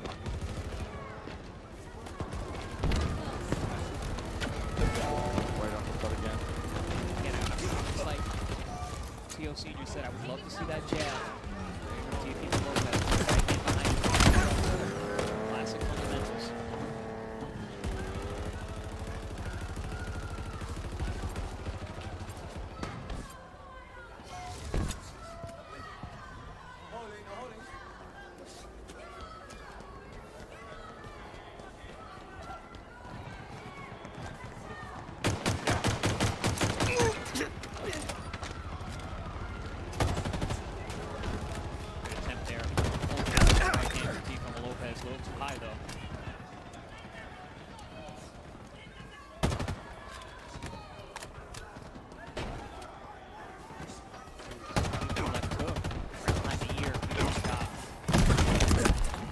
To the left, seeing games throughout his career. Now triples up the jab, throws the right hand behind it, coming on strong here at the end of round number 11. Top Rank Boxing on ESPN, presented by AutoZone. Get in the zone. Good crowd here in Miami tonight. We saw Nico Ali Walsh with an unanimous decision. Robeisy Ramirez, which, folks, you're going to be seeing that highlight for a long time. The left uppercut that scored the sensational knockout for the former featherweight champion. And now Teofimo Lopez in complete control with 3 minutes to go.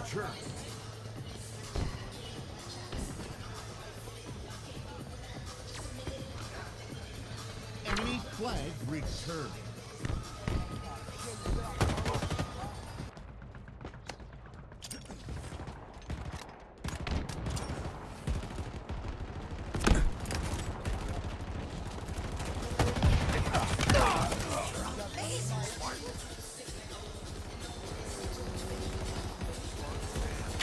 CompuBox has recorded career highs for Teofimo Lopez tonight.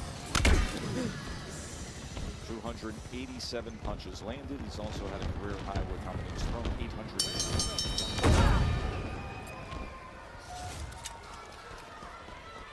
And now the 12th and final round of our World Championship fight.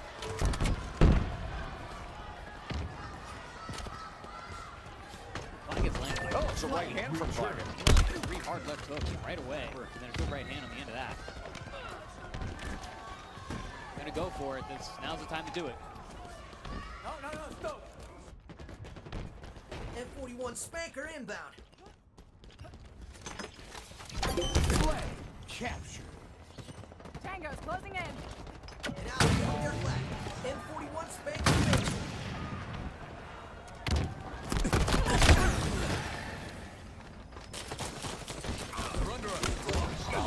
Finding the target. Yeah, we speak about about the athleticism of Teofimo Lopez all the time. There you saw that lateral movement, stops on a dime, fires 4 punches.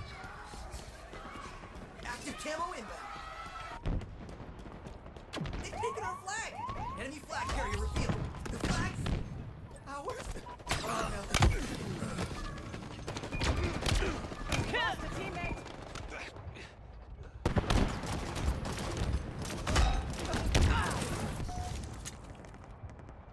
Teofimo Lopez is going to take this home.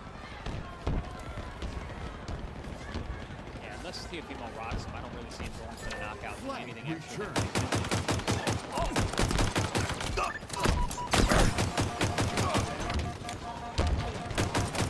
Flag capture. Spectacular.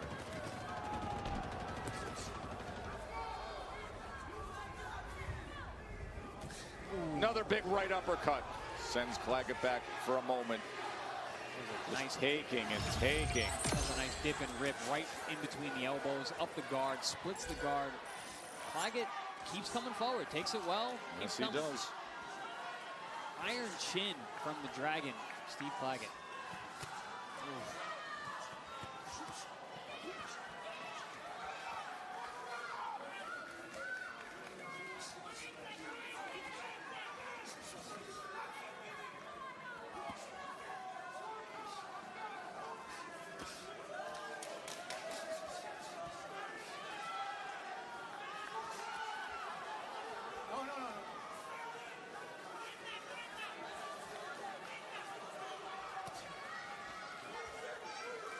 Steve Claggett earned his money tonight. Sure did. Another big right hand. Teofimo. Here's the clap. Lets the hands go again. Teo finishing strong. Oh, doubles up the punches. We've seen that before. Just having fun in complete control all night long against an extremely game and tough and willing Steve Claggett.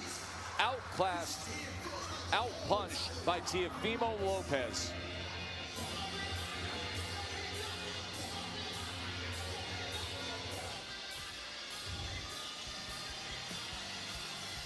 Here we see some of this action from the fight. Early on, it was the unrelenting pressure of Steve Claggett, but Teofimo Lopez landing those big shots whenever he created any kind of space. Early on, there wasn't much because Claggett was pinned to the chest of Teofimo Lopez. But as the fight wore on, uppercuts became a huge weapon for Teofimo Lopez. Body punches were coming over and over again throughout the fight, consistently landing, and there's that uppercut. But Claggett showed an iron chin, kept pushing forward. Whenever he did get hit with shots, he would come right back just like that. Anytime that Teofimo was looking at his work, he was getting touched up himself. But for the most part, once Teofimo found his range, found his rhythm, he started building off that, started creating defensive opportunities that led to offensive opportunities, and man, there's that body work, up and down. Claggett forced Teofimo to step up the volume, let those punches go. Anytime Steve Claggett gets out-punched in a fight, it's not a good night for Steve Claggett because he's a volume puncher.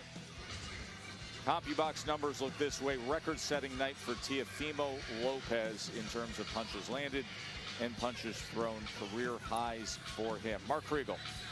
Teofimo Lopez won every round except the last. I'm giving Claggett the last. Not just sentimental. I'm in awe of his chin. I'm in awe of his desire. I'm curious about Teofimo's power moving up in weight, and he did get touched tonight.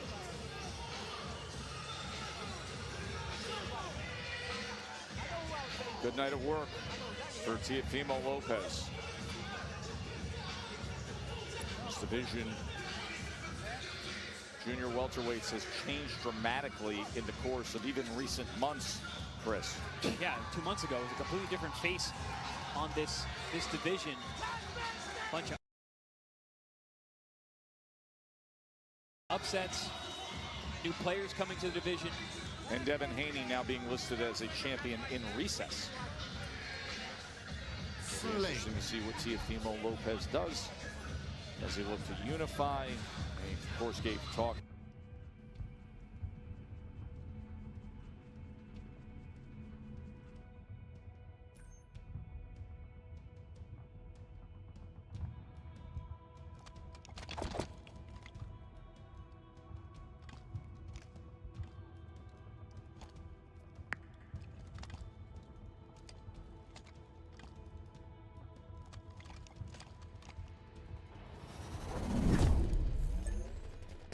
to a pulp, Spartan.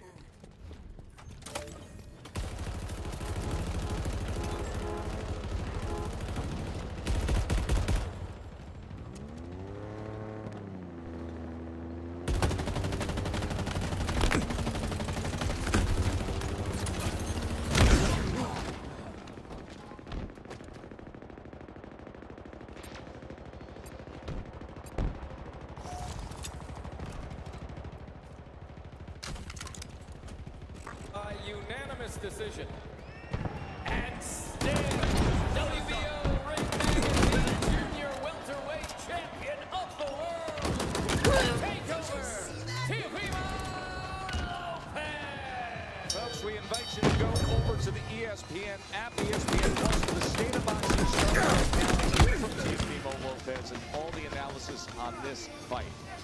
Next week, we will be on ESPN Saturday night with an 8:30 start time for Shakur Stevenson versus Artem Harutyunyan. Oshaki Foster also defends his title. The signature backflip for Teofimo Lopez, who defends his title. Snow Angels Miami off to Sports Center.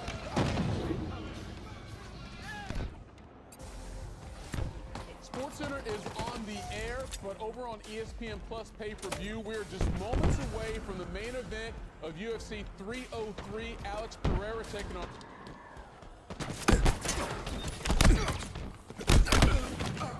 Yuri Prochazka for the second time. The light heavyweight belt up for grabs. This championship bout is brought to you by Twister. Power In Riders theaters, incoming. July 19th. Get tickets now. And New Amsterdam Vodka. 5-time distilled and 3-time filtered. Power New Riders, Power Amsterdam is in your corner with award-winning vodka.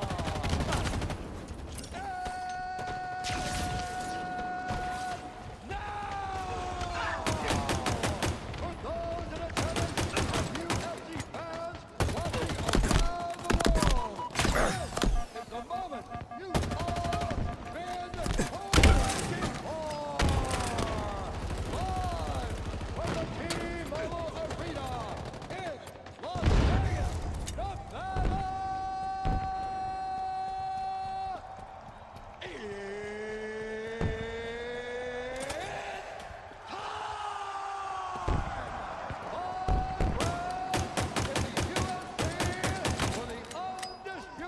That's Seven Sniper, inbound. Heavyweight Championship of the world.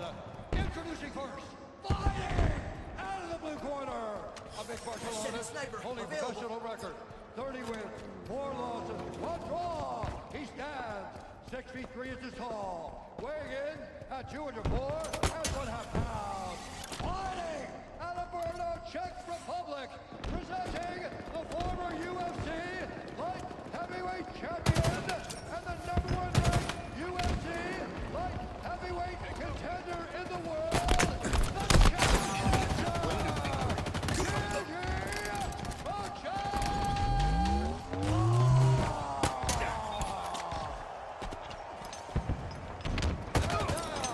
introducing his opponent, fighting out of the red corner,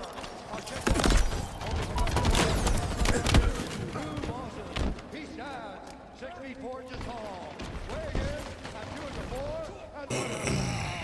Fighting out of Danbury, Connecticut, by way of Sao Paulo, Brazil.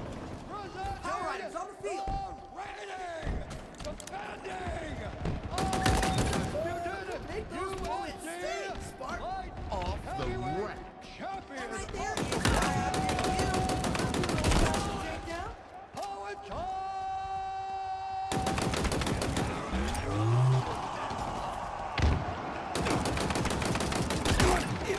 Down, and not getting up.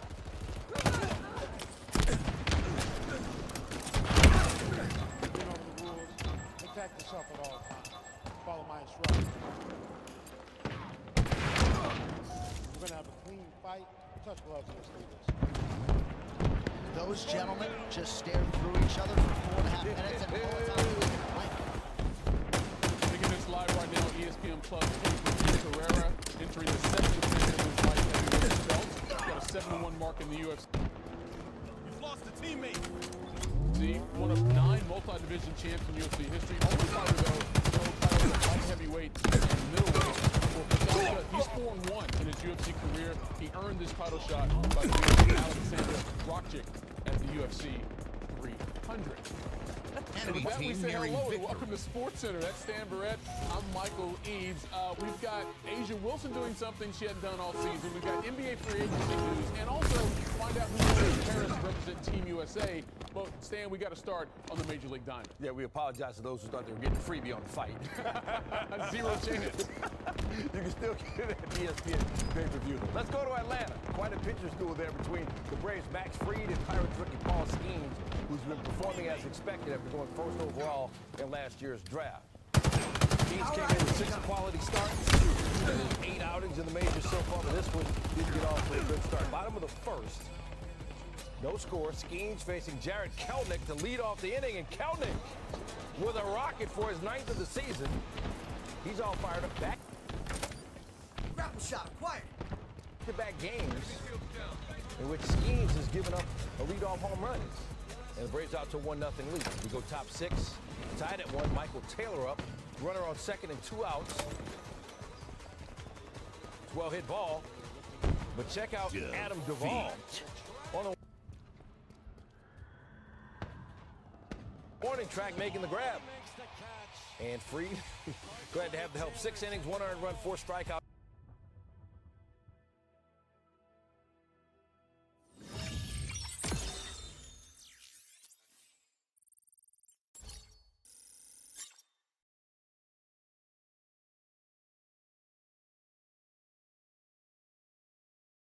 Him 70 strikeouts on the season. Third pitcher since 2000 with 70 more strikeouts in his first 9 career appearances. He joins Masahiro Tanaka and Steven Strasburg. They went to extra innings. Top of the 10th. Still tied at 1. Runner on third with 1 out. Pirates trying to take the lead. Daysbel Hernandez with a wild pitch. The tag not in time at the plate. Braves would challenge the call.